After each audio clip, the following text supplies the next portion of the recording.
बघ house प्रॉपर्टीसाठी sections आहे 22 to 27. Okay, इथपर्यंत सेक्शन्स आहेत. त्यातलं चार्जिंग सेक्शन आहे 22. हे सेक्शनसुद्धा लक्षात ठेवणं गरजेचं आहे, कारण सेक्शनवरती तुम्हाला क्वेश्चन्स विचारतील. Okay, which is the section related to the chargeability of house property. The answer is 22. Okay, तर ते तुम्हाला माहिती पाहिजे सेक्शन कोणते आहेत. Reduction in which sections will be allowed under the head of house property. तर 24. Okay, तर reduction कोणत्या हेड अंडर येतात. मेन सॅलरीचं 16 आहे, हाऊस प्रॉपर्टीचं 24 आहे. ओके, आपण सॅलरीचं बघितलं 3 रिडक्शन होते. Professional tax, standard reduction of ₹50,000 आणि entertainment allowance only for the government employ, असे 3 होते. तशात हाऊस प्रॉपर्टीमध्ये सुद्धा 2 डिडक्शन आहेत. कुठले 2 डिडक्शन आहेत ते मला ऑलरेडी माहिती आहेत. ॲक्च्युली 2 डिडक्शन आहेत. एक फर्स्ट आहे स्टँडर्ड डिडक्शन ऑफ 30% आणि सेकंड आहे interest on borrowed fund for house property. Okay, जे हाऊस प्रॉपर्टीसाठी जे बॉरो केलेले जे फंड आहे तेच आपल्याला इथे डिडक्शन म्हणून अवेलेबल होईल, त्याच्यावरचं इंटरेस्ट. ओके, आता चार्जेबिलिटी सेक्शन आहे अंडर सेक्शन 22. अंडर सेक्शन 22मध्ये 3 गोष्टी आहेत ॲक्च्युली चार्जेबली, म्हणजे हाऊस प्रॉपर्टी अंडर ते टॅक्सेबल होण्यासाठी. फर्स्ट आहे house property. There must be house property. Okay, consisting any building or land appurtenant thereto. म्हणजे फक्त बिल्डिंग नाही तर लँड, त्या बिल्डिंगला अटॅच ज्या काही गोष्टी आहेत त्यासुद्धा त्या हाऊस प्रॉपर्टीमध्ये कन्सिडर केल्या जातात. Okay, land appurtenant to the thereto. Okay, next आहे ओनर. तिथे ओनर असणं गरजेचं आहे. आता ओनरमध्ये ॲक्च्युली डीम ओनरसुद्धा इन्क्लूड होतो, बेनिफिशियल ओनरसुद्धा इन्क्लूड होतो आणि लिगल ओनरसुद्धा इन्क्लूड होतो. हे तिन्ही प्रकारचे ओनर्स तिथे इन्क्लूड केले जातात. ओके, तर ती एक गोष्ट लक्षात ठेवा. मी आता नेक्स्ट स्लाईडमध्ये ते मेन्शनच केलेलं आहे. Not use in business or profession.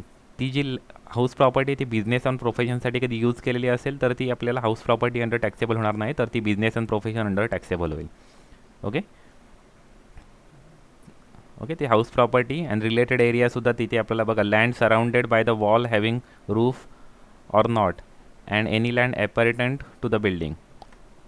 Okay, तर ते सुद्धा ॲक्च्युली ही जी आहे ना ते सुद्धा टॅक्सेबल त्याच्यामध्ये होणार आहे. नेक्स्ट आहे ओनर कोण कोण आहे. तर ओनरमध्ये एक गोष्ट लक्षात घ्या, ओनरमध्ये लिगल ओनर असणार आहे. ते तर सर्वांनाच माहिती आहे. लिगल ओनर असेल तर तो ओनर होणारच आहे. लिगल ओनर मीन्स ज्याच्या नावावरती ती लँड आहे किंवा ज्याच्या नावावरती जो हाऊस आहे तो लिगल ओनर झाला. ओके, पण बेनिफिशियल ओनर असेल तरीसुद्धा तो आपल्याला हाऊस प्रॉपर्टी अंडर टॅक्सेबल होणार आहे. ओके, म्हणजे तो सुद्धा पर्सन म्हणून SAC म्हणून कन्सिडर होणार आहे. Okay, it is not necessary that the as per the income tax rule it is not necessary the owner must be register owner. Okay, ते SACच्या नावावरतीच ती प्रॉपर्टी असणं गरजेचं नाही आहे. If the SAC is enjoying the property as an owner to the full extent he will be treated as a beneficial owner of the such property आणि he will be charge under the head of the income from house property. बघा, बऱ्याच वेळेस असं होतं की जागा दुसऱ्याच्या नावावरती पण दुसऱ्याने ती ॲक्च्युली कब्जा करून ठेवलेली असते. ओके, मग त्याच्यामध्ये केसेस चालू असतात, म्हणजे लिगल प्रोसिडिंग त्यांच्यामध्ये चालू असते ॲक्च्युली. पण जो एन्जॉय करत असतो ती प्रॉपर्टी, म्हणजे नाव एक्स पर्सनच्या नावावरती ती प्रॉपर्टी आहे, वाय पर्सन ती एन्जॉय करते, वाय पर्सन त्याचं बेनिफिट घेतो, तर वाय पर्सनवरती ते टॅक्सेबल होईल जरी एक्स पर्सन लिगल ओनर असला तरीसुद्धा. ओके, आणि तिसरी अजून एक गोष्ट, डीम डोनरसुद्धा ॲक्च्युली इथे कन्सिडर केलं आहे. डीम डोनर म्हणजे समजा कधी वडिलांनी त्याच्या लहान मुलाला कधी प्रॉपर्टी कधी ट्रान्सफर केली किंवा लहान मुलीला प्रॉपर्टी ट्रान्सफर केली तर ते तो ओनर कोण म्हणणार आहे, तर वडीलच ओनर म्हणून कन्सिडर होतील तिथे. ओके, फक्त एक गोष्ट, मुलीला ट्रान्सफर करताना एक गोष्ट, कधी ती जी मुलगी आहे ती कधी मॅरिड असेल, कधी मॅरिड वुमन असेल तर मग ती डीम डोनर होणार नाही, कारण मॅरिड झाल्यानंतर तिचं ॲक्च्युली घर बदलतं, त्यामुळे ती मॅरिड वुमन म्हणून कन्सिडर.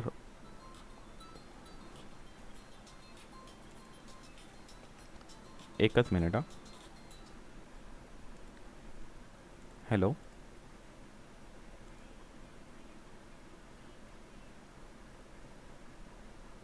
इंग्लिशची मिळत नाही.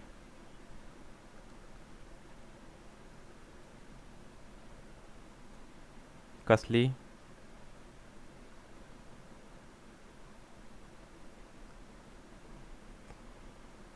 तुम्हाला कधी शेड पब्लिशरची पुस्तकं नसतील घ्यायची तर घेऊ नका. फक्त एवढंच, शेड पब्लिशरचीच पुस्तकं हां हां, ठीक आहे, मिळतात त्याच्यामध्ये चेंजेस झालेले. त्याच्यामध्ये काय झालं म्हणजे चेंजेस झालेले मिळत नाही असं कोणी सांगितलं?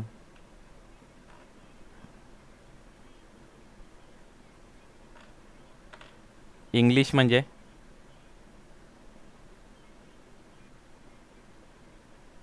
कोण?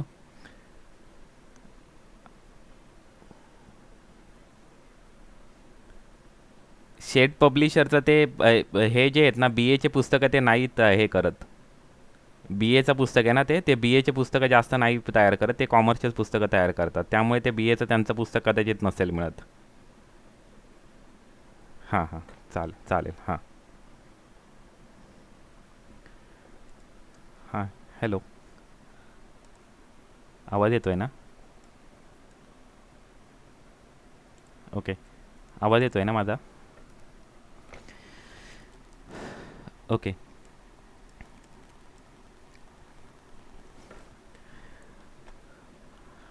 नेक्स्ट बघा, या फिक्शनल ओनर किंवा डीम ओनरमध्ये कुठल्या कुठल्या गोष्टी इन्क्लूड होतील ते आपण डिस्कस करूया. बघा, ट्रान्सफर टू द स्पाऊस और मायनर चाइल्ड. कधी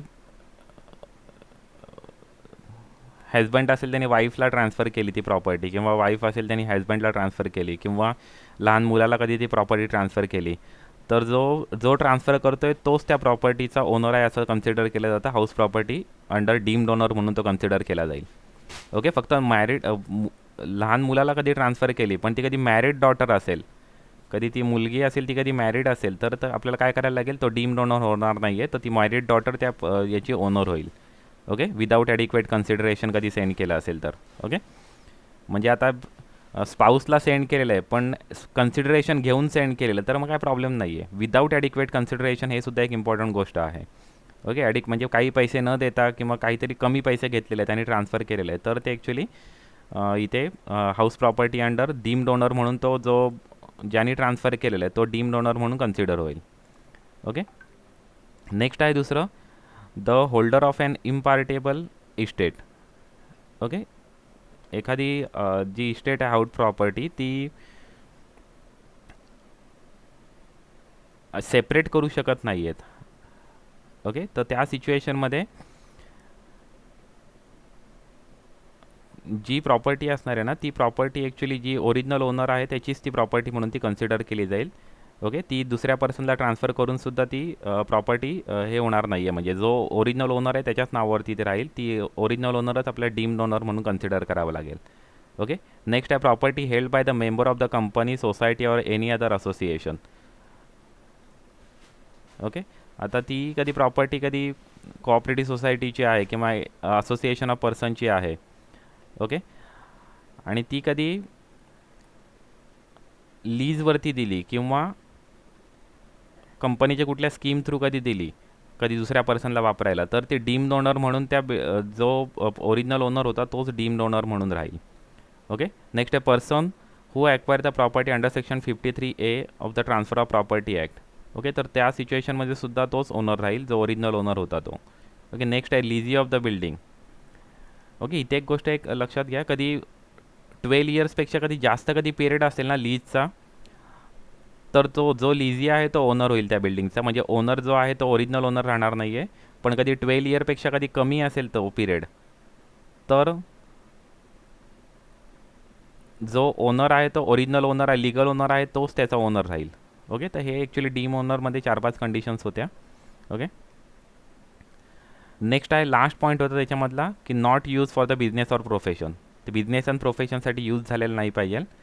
ओके, कधी बिझनेस अँड प्रोफेशनसाठी कधी यूज होत असेल तर ते PGBP अंडर ते टॅक्सेबल होईल. PGBP profit and gain of business and profession, त्याच्यानंतर ते टॅक्सेबल होईल. ओके, तर आता बिझनेस अँड प्रोफेशनमध्ये कुठलं, समजा एम्प्लॉईला कधी एखादा हाऊस कधी दिलेला आहे वापरायला, एम्प्लॉई आहे आपला आणि तो त्याला कधी हाऊस कधी वापरायला दिलेला आहे, तर त्या सिच्युएशनमध्ये ते PGBP अंडर ते टॅक्सेबल होईल. ओके, ते हाऊस प्रॉपर्टी अंडर टॅक्सेबल होणार नाही आहे, म्हणजे रेंट बेसिसवरतीच दिलेलं आहे, म्हणजे परक्विजिट व्हॅल्यू म्हणून दिलेली आहे एम्प्लॉईला, पण तरीसुद्धा त्या सिच्युएशनमध्ये ते रेंट जे रिसीव होईल ते हाऊस प्रॉपर्टी अंडर टॅक्सेबल होणार नाही आहे, तर ते बिझनेस इन्कम म्हणून ते टॅक्सेबल होईल. ओके, नेक्स्ट गव्हर्नमेंट एजन्सीजला कधी लेट आउट पर्पजसाठी दिलेला आहे, तर त्या सिच्युएशनमध्ये सुद्धा ते प्रॉफिट और गेन और बिझनेस और प्रोफेशनमध्ये profit and gain of business और प्रोफेशन अंडरच ते टॅक्सेबल होईल. ओके, PGBP अंडरच ते टॅक्सेबल होईल. नेक्स्ट आहे letting out to the ancillary unit. Okay, तर त्या सिच्युएशनमध्ये सुद्धा ते बिझनेस अँड प्रोफेशनमध्येच ते कन्सिडर केलं जाईल. ओके, या 3 गोष्टी त्याच्यामध्ये इन्क्लूड होतात, म्हणजे बिझनेस अँड प्रोफेशनसाठी कधी ते म्हणजे बिझनेस अँड प्रोफेशनमध्ये ते टॅक्सेबल होईल. कधी letting out to the employee असेल तर, letting out to the government agency असेल तर, आणि letting out to the ancillary unit असेल तर, या 3 गोष्टी कधी असतील तर आपल्याला ते काय करावं लागेल, बिझनेस अँड प्रोफेशन अंडर ते टॅक्सेबल होईल. हाऊस प्रॉपर्टी अंडर टॅक्सेबल होणार नाही अंडर सेक्शन 22. ओके. नेक्स्ट अजून एक गोष्ट आहे इथे हाऊस प्रॉपर्टीमध्ये. आता ॲक्च्युली जे रेंट रिसिव्ड होते त्या रेंट बरोबर कधी, म्हणजे आपण जे हाऊस बरोबर कधी अजून कधी कुठली तरी फॅसिलिटी आपण देत असू तर तिथे कंपोजिट रेंट ही कन्सेप्ट ॲप्लिकेबल होते. म्हणजे फक्त आपण बिल्डिंगच दिलेलं नाही, तर बिल्डिंग बरोबर आपण फर्निचर दिलेलं आहे किंवा बिल्डिंग बरोबर इतर त्या अटॅच ज्या गोष्टी आहेत त्या आपण दिलेल्या आहेत, तर त्या सिच्युएशनमध्ये तिथे कंपोजिट रेंटची कन्सेप्ट ॲप्लिकेबल होते. ओके. तर कंपोजिट रेंट काय आहे ॲक्च्युली, त्याच्याबरोबर ॲडिशनल ज्या सर्व्हिस दिलेल्या आहेत ते मिळून जी पूर्ण रेंट होतो त्याला बोलतात कंपोजिट रेंट. म्हणजे बिल्डिंगचं रेंट कधी आणि कंपोजिट रेंट कधी सेपरेबल असेल तर त्या सिच्युएशनमध्ये जे बिल्डिंगचं रेंट आहे ते अंडर सेक्शन 22 चार्जेबल होईल. म्हणजे अंडर सेक्शन 22 म्हणजे हाऊस प्रॉपर्टी अंडर टॅक्सेबल होईल. ओके. आणि कधी सेपरेट, जे सेपरेट झालेलं आहे, जी बिल्डिंग व्यतिरिक्त ज्या फॅसिलिटीज आपण दिलेल्या त्या अंडर सेक्शन 28 किंवा अंडर सेक्शन 56 टॅक्सेबल होईल. अंडर सेक्शन 28 म्हणजे business and profession under taxable होईल, किंवा अंडर सेक्शन 56 म्हणजे ते अदर सोर्स म्हणून टॅक्सेबल होईल. ओके. तर ते त्या सिच्युएशनवरती आहे. म्हणजे त्या ओके, ती जी म्हणजे कधी सेपरेबल असेल तर अशा पद्धतीने 2 सेपरेट ट्रान्सफर होते. बिल्डिंगचं जे रेंट आहे ते हाऊस प्रॉपर्टी अंडर टॅक्सेबल होईल, आणि अदर सर्व्हिसेसचं जे रेंट आहे ते बिझनेस अँड प्रोफेशन किंवा अदर सोर्स अंडर टॅक्सेबल होईल. ओके. आणि कधी समजा कधी हे जे आपण जी ॲसेट जे दिलेली आहे त्याच्याबरोबर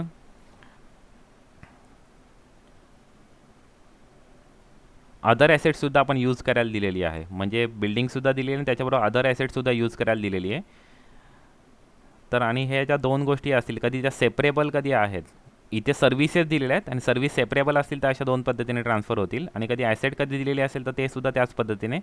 लेटिंग आउट असेल, जे बिल्डिंगचे जे चार्जेस असतील ते अंडर सेक्शन 22 चार्जेबल होतील, आणि जे ॲसेटचे जे चार्जेस असतील ते अंडर सेक्शन 28 किंवा 56 चार्जेबल होतील.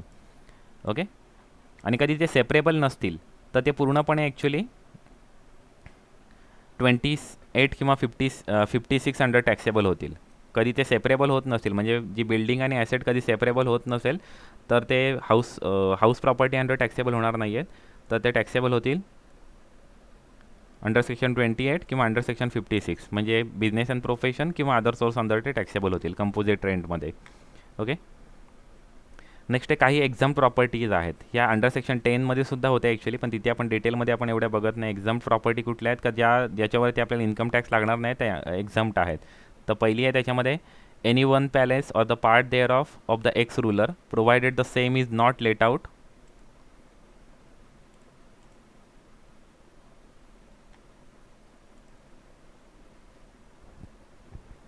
ओके. नेक्स्ट सेकंड आहे त्याच्यामध्ये house property of the local authority. Local अथॉरिटीची G house property असेल ती सुद्धा एक्झाम्प्ट असणार आहे. Next house property of approved scientific research association, ती सुद्धा एक्झाम्प्ट असणार आहे. Next house property of education institution. Okay. Next आहे house property of hospital. Next house property of person being resident of Ladakh. Okay. Ladakh रिजनमध्ये राहणाऱ्याच रेसिडेंट्सचं कधी हाऊस प्रॉपर्टी असेल तर ती सुद्धा एक्झाम्प्ट आहे. Next house property of political party, ती सुद्धा एक्झाम्प्ट आहे. House property of trade union. Next farm house असेल तर ते सुद्धा एक्झाम्प्ट आहे. House property held for the charitable purpose, ती सुद्धा एक्झाम्प्ट आहे. आणि house property use for own business or profession. Okay. तर ती इथे इन्क्लूड होणार नाही आहे. ओके. नेक्स्ट कधी को ओनरशिप असेल, आता कधी एक हाऊस आहे आणि तिथे दोन ओनर आहेत, म्हणजे भाऊ बहीण आहेत आणि ते ओनर आहेत, किंवा 2 भाऊ आहेत ते ओनर आहेत. ओके. तर त्या सिच्युएशनमध्ये कधी ते सेपरेबल असेल, म्हणजे कधी ते सेपरेट होणार, डेफिनेट आणि असर्टेनेबल कधी त्यांची को ओनर असेल तर ती सेपरेटली दोघांचा चार्ज होईल. ॲक्च्युली दोघांच्या सेपरेटली आपण म्हणजे हाऊस प्रॉपर्टीचं आपण कॅल्क्युलेशन करणार आहोत आणि ते हाऊस प्रॉपर्टी त्यांना चार्जेबल होईल, सेपरेबल. ओके. आणि त्या सिच्युएशनमध्ये एक गोष्ट लक्षात घ्या, त्यांना जे डिडक्शन मिळणार आहे, कधी सेल्फ ऑक्युपाईड कधी प्रॉपर्टी असेल त्यांची, दोघे पण यूज करतात आणि दोघे पण सेल्फ ऑक्युपाईड प्रॉपर्टी आहे, तर त्याच्यासाठी जे लिमिट आहे इंटरेस्टचं, ते लिमिट त्यांना पूर्णपणे दोघांना सेपरेट मिळणार आहे. ही एक गोष्ट लक्षात ठेवा. ओके. दोघांना सेपरेट, ईच को ओनरला सेपरेट जेवढं डिडक्शन, मॅक्झिमम डिडक्शन आहे ते दोघांनासुद्धा मिळणार आहे. ओके. यावरती एक्झाममध्ये क्वेश्चन येऊ शकतो. आणि दुसरा एक मेजर चेंजेस यावेळेस झालेला आहे तो म्हणजे को ओनरशिप रिलेटेड नाही आहे का. सेल्फ ऑक्युपाईड प्रॉपर्टी पहिले होती, वन सेल्फ ऑक्युपाईड तुम्ही सेल्फ ऑक्युपाईड प्रॉपर्टी म्हणून कन्सिडर करू शकतो. दोन कधी घरं असतील तर आपण काय करायचो की एक सेल्फ ऑक्युपाईड आणि एक deem to be self occupied, deem to be let out म्हणून कन्सिडर करायचो. तर आत्ता नवीन चेंजेस असे झाले आहेत का दोन घरं आपण सेल्फ ऑक्युपाईड प्रॉपर्टी म्हणून आपण कन्सिडर करू शकतो. तर त्याच्यावरती तुम्हाला नक्कीच ॲक्च्युली ऑब्जेक्टिव्हमध्ये प्रश्न विचारला जाईल की किती घरात सेल्फ ऑक्युपाईड प्रॉपर्टी म्हणून कन्सिडर करू शकतात मॅक्झिमम. तर दोन जे हाऊसेस आहेत ते आपण सेल्फ ऑक्युपाईड प्रॉपर्टी म्हणून यावर्षीपासून आपण ते कन्सिडर करू शकतो. ओके, नेक्स्ट आहे ग्रॉस एन्युअल व्हॅल्यू आपल्याला कशी फाइंड आउट करायचे. ओके, ग्रॉस एन्युअल व्हॅल्यू आपल्याला कशी फाइंड आउट करायचे. तर त्याच्यामध्ये आपल्याला एक पहिली स्टेप आहे, आपल्याला पहिल्यांदा आता ही जी कन्सेप्ट यूज केला ती वेगवेगळ्या पुस्तकामध्ये तुम्हाला वेगवेगळी दिसेल किंवा त्याची वेगवेगळी नावं दिसेल. इथे बस मेन्शन केले रिजनेबल एक्सपेक्टेड रेंट मेन्शन केलेलं आहे. काही ठिकाणी तुम्हाला रिजनेबल लेटेबल व्हॅल्यू म्हणून मेन्शन असेल किंवा काही ठिकाणी तुम्हाला फक्त एक्सपेक्टेड रेंट मेन्शन केलेलं असेल. काही ठिकाणी ॲन्युअल लेटेबल व्हॅल्यू मेन्शन केली असेल. ओके, तर ही वेगवेगळी नावं ह्या ॲक्च्युली कन्सेप्टला असू शकतील. ओके, तर इथे मेन्शन केलेलं RER मेन्शन केलं आहे, रिजनेबल एक्सपेक्टेड रेंट. तर इथे आपल्याला पहिल्यांदा रिजनेबल एक्सपेक्टेड रेंट आपल्याला पहिल्यांदा फाइंड आउट करायचं. तर reasonable expected rent find out करण्यासाठी आपल्याला काय आहेत, तर पहिल्यांदा आपल्याला फेअर रेंट आपल्याला प्रोव्हाइड केलं असेल. फेअर रेंट म्हणजे आपलं जे घर आहे त्या बाजूला काही घरं आहेत तर त्यांच्या इथून जे रेंट चार्ज केले जातात तर ते रेंट म्हणजे फेअर रेंट असेल. ओके, म्हणजे त्या लोकॅलिटीमध्ये किती रेंट चार्ज केले जातं ते रेंट म्हणजे फेअर रेंट. ओके, आणि म्युन्सिपल व्हॅल्यू म्हणजे ग्रामपंचायत असेल तर ग्रामपंचायतीने ठरवलेली व्हॅल्यू, म्युन्सिपाल्टी असेल तर म्युन्सिपाल्टीने ठरवलेली व्हॅल्यू. ओके, महानगरपालिका असेल नगरपालिका असेल तर त्या जे लोकल अथॉरिटी आहे तिथले त्या लोकल अथॉरिटी त्या घराचं जे चार्जेस घेतात किंवा त्याच्यावरती टॅक्स जे अप्लाय करतात, टॅक्सेस जे कलेक्ट केले जातात ते म्युन्सिपल व्हॅल्युएशनवरती टॅक्सेस कलेक्ट केले जातात. तर ती त्यांनी ठरवलेली जी व्हॅल्यू असते ती म्हणजे म्युन्सिपल व्हॅल्यू. त्या दोघांपैकी जी जास्त व्हॅल्यू असेल, त्या दोघांपैकी जी हायर व्हॅल्यू असेल ती आपल्याला पहिल्यांदा कन्सिडर करायची. ओके, म्हणजे म्युन्सिपल व्हॅल्यू और fair rent whichever is higher. Okay, त्या दोघांपैकी जी हायर व्हॅल्यू असेल ती आपल्याला कन्सिडर करायची आणि ती आपल्याला कंपेअर करायची स्टँडर्ड रेंटशी. ओके, स्टँडर्ड रेटशी कंपेअर करायची. स्टँडर्ड रेंट म्हणजे रेंट कंट्रोल अथॉरिटीनी जी काय रेंट ठरवलेलं आहे ते रेंट म्हणजे स्टँडर्ड रेंट आहे. तर ते restricted to the standard rent आहे. म्हणजे कधी समजा म्युन्सिपल व्हॅल्युएशन 1,00,000 रुपीज आहे, फेअर रेंट आहे 1,20,000. तर आपली इथे फेअर रेंट कन्सिडर होईल 1,20,000 higher of this two. Okay, तर इथे आपलं कन्सिडर होईल 1,20,000 आपली अमाऊंट फाइंड आउट होईल. इथे 1,20,000 अमाऊंट येईल. पण स्टँडर्ड रेंट कधी 1,10,000 रुपीज आहे तर ते रिस्ट्रिक्टेड टू, इथे आपली व्हॅल्यू आपली फाइंड आउट होईल reasonable expected rent find out होईल 1,10,000 कारण रिस्ट्रिक्टेड टू स्टँडर्ड रेंट आहे. ओके, समजा इथे 1,20,000 आहे, इथे आपल्याला 1,20,000 व्हॅल्यू आली आणि इथे व्हॅल्यू आहे 1,30,000. तर आपण इथे 1,20,000च आपल्याला इथे मेन्शन करायला लागते रिस्ट्रिक्टेड टू स्टँडर्ड रेंट. म्हणजे जी आपण ही जी व्हॅल्यू इथे फाइंड आउट केलेली आहे ना या दोन व्हॅल्यूंमध्ये जी हायर व्हॅल्यू आहे त्या हायर व्हॅल्यू आपल्या स्टँडर्ड रेंटशी कंपेअर करायचे. पण स्टँडर्ड रेंट कधी जास्त असेल तर ही जी हायर व्हॅल्यू आहे तीच आपल्याला व्हॅल्यू आपल्या इथे कन्सिडर करायची. ओके, म्हणजे एक एक्झाम्पल. ओके, आपण एक प्रॉब्लेम घेताना तुम्हाला ते जास्त क्लिअर होईल. आता मी एक्झाम्पल ॲक्च्युअली पण ही कन्सेप्ट आधी क्लिअर करून घेऊया, नंतर एक आपण एक्झाम्पल घेऊया त्याच्यामध्ये तुम्हाला जास्त क्लिअर होईल. ओके, रिजनेबल एक्सपेक्टेड रेंट आपण कसं फाइंड आउट करणार तर ह्या दोन गोष्टी म्युन्सिपल व्हॅल्युएशन आणि फेअर रेंट या दोघांमधली जी जास्त अमाऊंट असेल ती आपल्याला कन्सिडर करायची आणि ती कंपेअर करायची स्टँडर्ड रेंटशी. ओके, स्टँडर्ड रेट म्हणजे रिस्ट्रिक्टेड टू स्टँडर्ड रेंट आहे. स्टँडर्ड रेंट कधी जास्त असेल तर इथे जी आपण व्हॅल्यू फाइंड आउट केली ती कन्सिडर होईल. पण स्टँडर्ड रेंट कधी कमी असेल तर स्टँडर्ड रेंटची व्हॅल्यू कन्सिडर होईल. Okay, lower of the A and B पेक्षा जी कमी व्हॅल्यू असेल ती इथे कन्सिडर होईल. ओके, ह्या दोघांमधली जी कमी व्हॅल्यू असेल ती इथे मेन्शन होईल. Okay, reasonable expected rent mention होईल. आता हे जे आपण स्टेप 1मध्ये जे आन्सर आपण फाइंड आउट केलेलं आहे ते आपल्याला कंपेअर करायचं असणार आहे ॲक्च्युअल रेंट रिसिव्ड ऑर रिसिवेबलशी. Okay, actual rent received or रिसिवेबलशी आपल्याला कंपेअर करायचं असणार आहे. म्हणजे आता समजा हे सर्व नॉशनल होतं. ओके, हे सर्व नॉशनल होते. हे म्हणजे नॉशनल म्हणजे हे काय ॲक्च्युअल आपल्याला इन्कम मिळणारं नव्हतं, पण जे व्हॅल्यूज होत्या त्यावरून आपण ही व्हॅल्यू आपण फाइंड आउट केली, रिजनेबल व्हॅल्यू आपण फाइंड आउट केलेली होती. पण इथे आता सेकंड पॉईंटमध्ये आपल्याला ॲक्च्युअल रेंट आपल्याला किती रिसिव्ड झाले ते आपल्याला फाइंड आउट करायचं आहे, रिसिव्ड ऑर रिसिवेबल. ओके, हे दोन्ही गोष्टी तिथे इन्क्लूड होतात, रिसिव्ड ऑर रिसिवेबल. ओके, म्हणजे आपण पहिल्यांदा काय करणार आहोत, समजा मंथली रेंट कधी 10,000 रुपीज असेल तर आपण 10,000 रुपीज आपल्याला इंटू 12 आपल्याला करायचे म्हणजे 1,20,000 रुपीज आपले रिसिवेबल आहेत. 1,20,000 रुपीज रिसिवेबल आहेत कारण 10,000 पर मंथ आपलं रेंट आहे म्हणून. ओके, आणि त्याच्यामधून आपल्याला दोन गोष्टी आपल्याला ॲक्च्युली मायनस करायच्या. एक अनरिअलाइज रेंट आपल्याला मायनस करायचं म्हणजे अनरिअलाइज रेंट म्हणजे आपण आपला इथे रेंट बेसिसने आपल्या इथे टेनंट होता, पण त्या टेनंटने आपला रेंटच आपल्याला पे केलेला नाही आहे.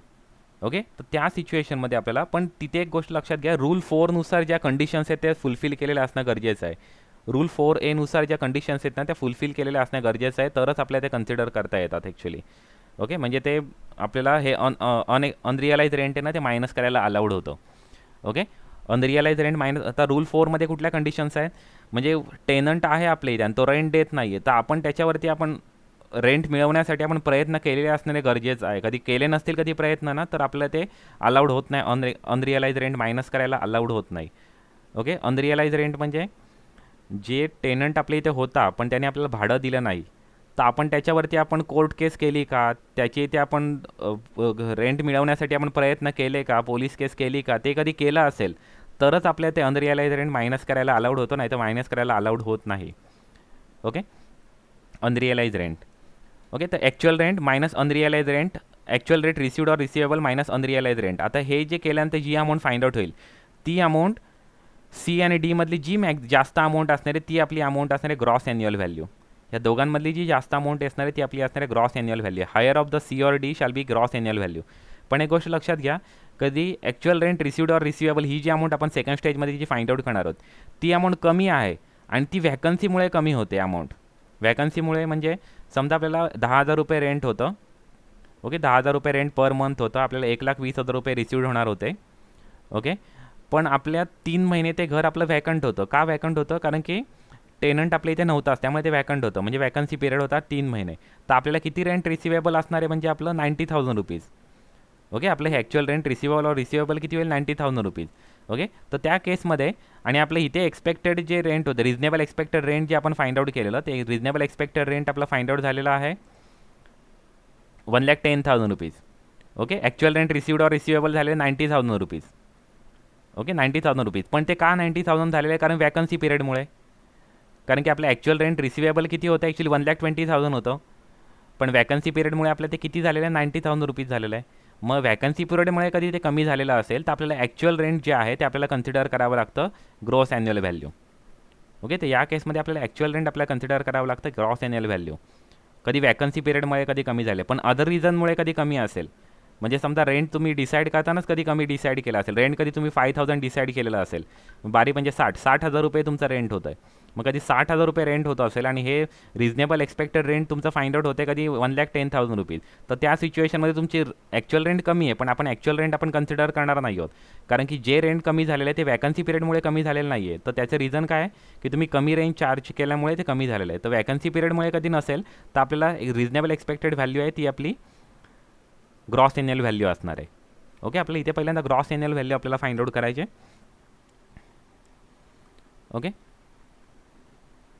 एक यावरतीच एक छोटासा एक आपण प्रॉब्लेम घेऊया, त्याच्यामध्ये कन्सेप्ट जास्त क्लिअर होईल आपल्याला. बघा, ह्या 8 प्रकारचे प्रॉब्लेम आहेत.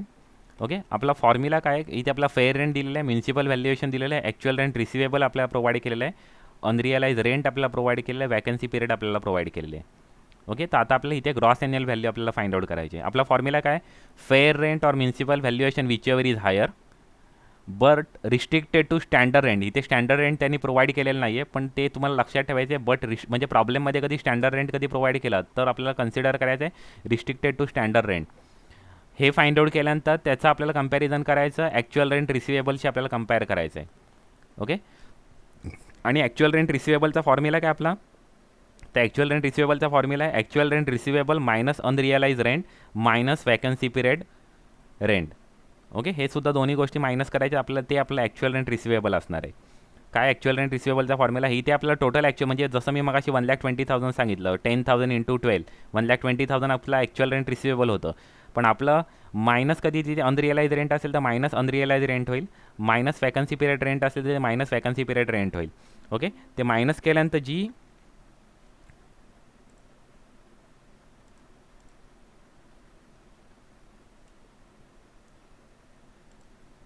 ओके, मायनस केल्यानंतर जी अमाऊंट येईल ती अमाऊंट आपली असणार आहे ॲक्च्युअल रेंट असणार आहे, ॲक्च्युअल रेंट रिसिवेबल असणार आहे. आता फेअर रेंट आणि म्युन्सिपल व्हॅल्युएशनमध्ये जी व्हॅल्यू मिळायला असणार आहे त्याचं नाव आहे रिजनेबल लेटेबल व्हॅल्यू.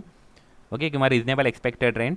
तर रिजनेबल एक्सपेक्टेड रेंट आपण ॲक्च्युअल रेंटशी आपण कंपेअर करणार ॲक्च्युअल रेंट रिसिवेबलशी, कधी ॲक्च्युअल रेंट रिसिवेबल आणि या दोघांमधली जी जास्त व्हॅल्यू असणार आहे ती आपल्याला कन्सिडर करायची ग्रॉस एन्युअल व्हॅल्यू म्हणून. पण कधी ॲक्च्युअल रेंट रिसिवेबल ही व्हॅल्यू कमी झालेली आहे आणि त्याचं बेसिकली रिझन कधी वॅकन्सी पिरियड आहे, तर आपल्याला ॲक्च्युअल रेंट रिसिवेबल आपले ग्रॉस एन्युअल व्हॅल्यू असणार आहे. आपण पहिल्या एक्झाम्पलपासून आपण बघूया. पहिल्या एक्झाम्पलपासून हाऊस 1 बघा, फेअर रेंट आपल्याला प्रोव्हाइडच केलेलं नाही आहे, म्युन्सिपल व्हॅल्युएशनसुद्धा प्रोव्हाइड केलेलं नाही आहे, त्यामुळे रिजनेबल एक्सपेक्टेड रेंट आपलं फाइंड आउटच होत नाही, ते आपलं फाइंड आउटच होत नाही. पण इथे ॲक्च्युअल रेंट रिसिवेबल आपल्याला प्रोव्हाइड केलं 49,000. ओके, तर या सिच्युएशनमध्ये आपली जी ग्रॉस एन्युअल व्हॅल्यू असणार आहे, कारण इथे अनरिअलाइज रेंटसुद्धा नील आहे आणि वॅकन्सी पिरियड रेंटसुद्धा नील आहे, त्यामुळे ग्रॉस एन्युअल व्हॅल्यू तुमची 49,000 रुपीज होईल. ओके, पहिल्या केसमध्ये तुमची ग्रॉस एन्युअल व्हॅल्यू होईल 49,000. ओके, आता सेकंड केसमध्ये बघूया. सेकंड केसमध्ये फेअर रेंट आहे 40,000, म्युन्सिपल व्हॅल्युएशन आहे 45,000. सांगा ह्या दोघांमधली आपली कुठली व्हॅल्यू आपण कन्सिडर करणार? हायर ऑफ दिस 2. तर या दोघांमधली कुठली जास्त व्हॅल्यू आहे? 45,000. ओके, म्हणजे आपली 45,000 आपली असणार आहे रिजनेबल एक्सपेक्टेड रेंट असणार आहे 45,000. ते आपल्याला कंपेअर करायचे ॲक्च्युअल रेंटशी. ॲक्च्युअल रेंट आहे 48,000 रुपीज.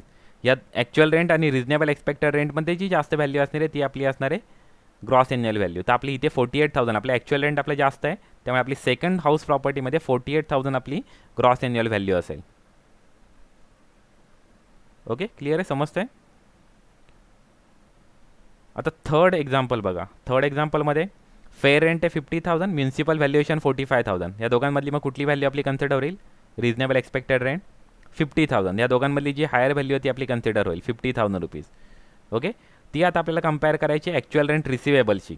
तर आता ॲक्च्युअल रेंट रिसिवेबल इथे 72,000 नाही आहे, तर 2 मंथचं अनरिअलाइज रेंट आहे. मग 2 महिन्याचं अनरिअलाइज रेंट किती असेल? तर 72,000 भागिले 12. ओके, 72 म्हणजे 6,000 रुपये एका महिन्याचं रेंट आहे. 2 महिन्याचं रेंट कमी होईल, म्हणजे किती व्हॅल्यू होईल? ती 60,000 रुपीज आपली व्हॅल्यू होईल actual rent receivable. Actual rent receivable हे त्यांनी टोटल आपल्याला प्रोव्हाइड केलं आहे, पण त्याच्यामध्ये अनरिअलाइज रेंट 2 मंथचं प्रोव्हाइड केलेलं आहे.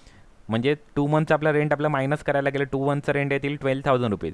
म्हणजे आपली ॲक्च्युअल रेंट रिसिवेबलची व्हॅल्यू किती येईल? 60,000 रुपीज येईल. ओके, मग वरच्या व्हॅल्यूमध्ये आपली फाइंड आउट झाली 50,000 रुपीज आणि 60,000 रुपीज. दोघांमधली जी हायर व्हॅल्यू असणार आहे ती आपली ग्रॉस एन्युअल व्हॅल्यू असेल. म्हणून हाऊस 3मध्ये आपली ग्रॉस एन्युअल व्हॅल्यू असणार आहे 60,000 रुपीज. कोणाला कन्फ्युजन होतं याच्यामध्ये? ओके, समजतं आहे ना. आता नेक्स्ट पॉईंट बघा, हाऊस प्रॉपर्टी 4. फेअर रेंट आणि म्युन्सिपल व्हॅल्युएशन दोघांमधली जी जास्त व्हॅल्यू आहे ती कुठली आहे? 60,000 रुपीज. आता आपल्या स्टँडर्ड रेट दिलेलं नाही, पण नाही तर आपण ते स्टँडर्ड रेटशी कंपेअर केलं असतं की 60,000 आपण स्टँडर्ड रेटशी कधी कंपेअर केलं असतं.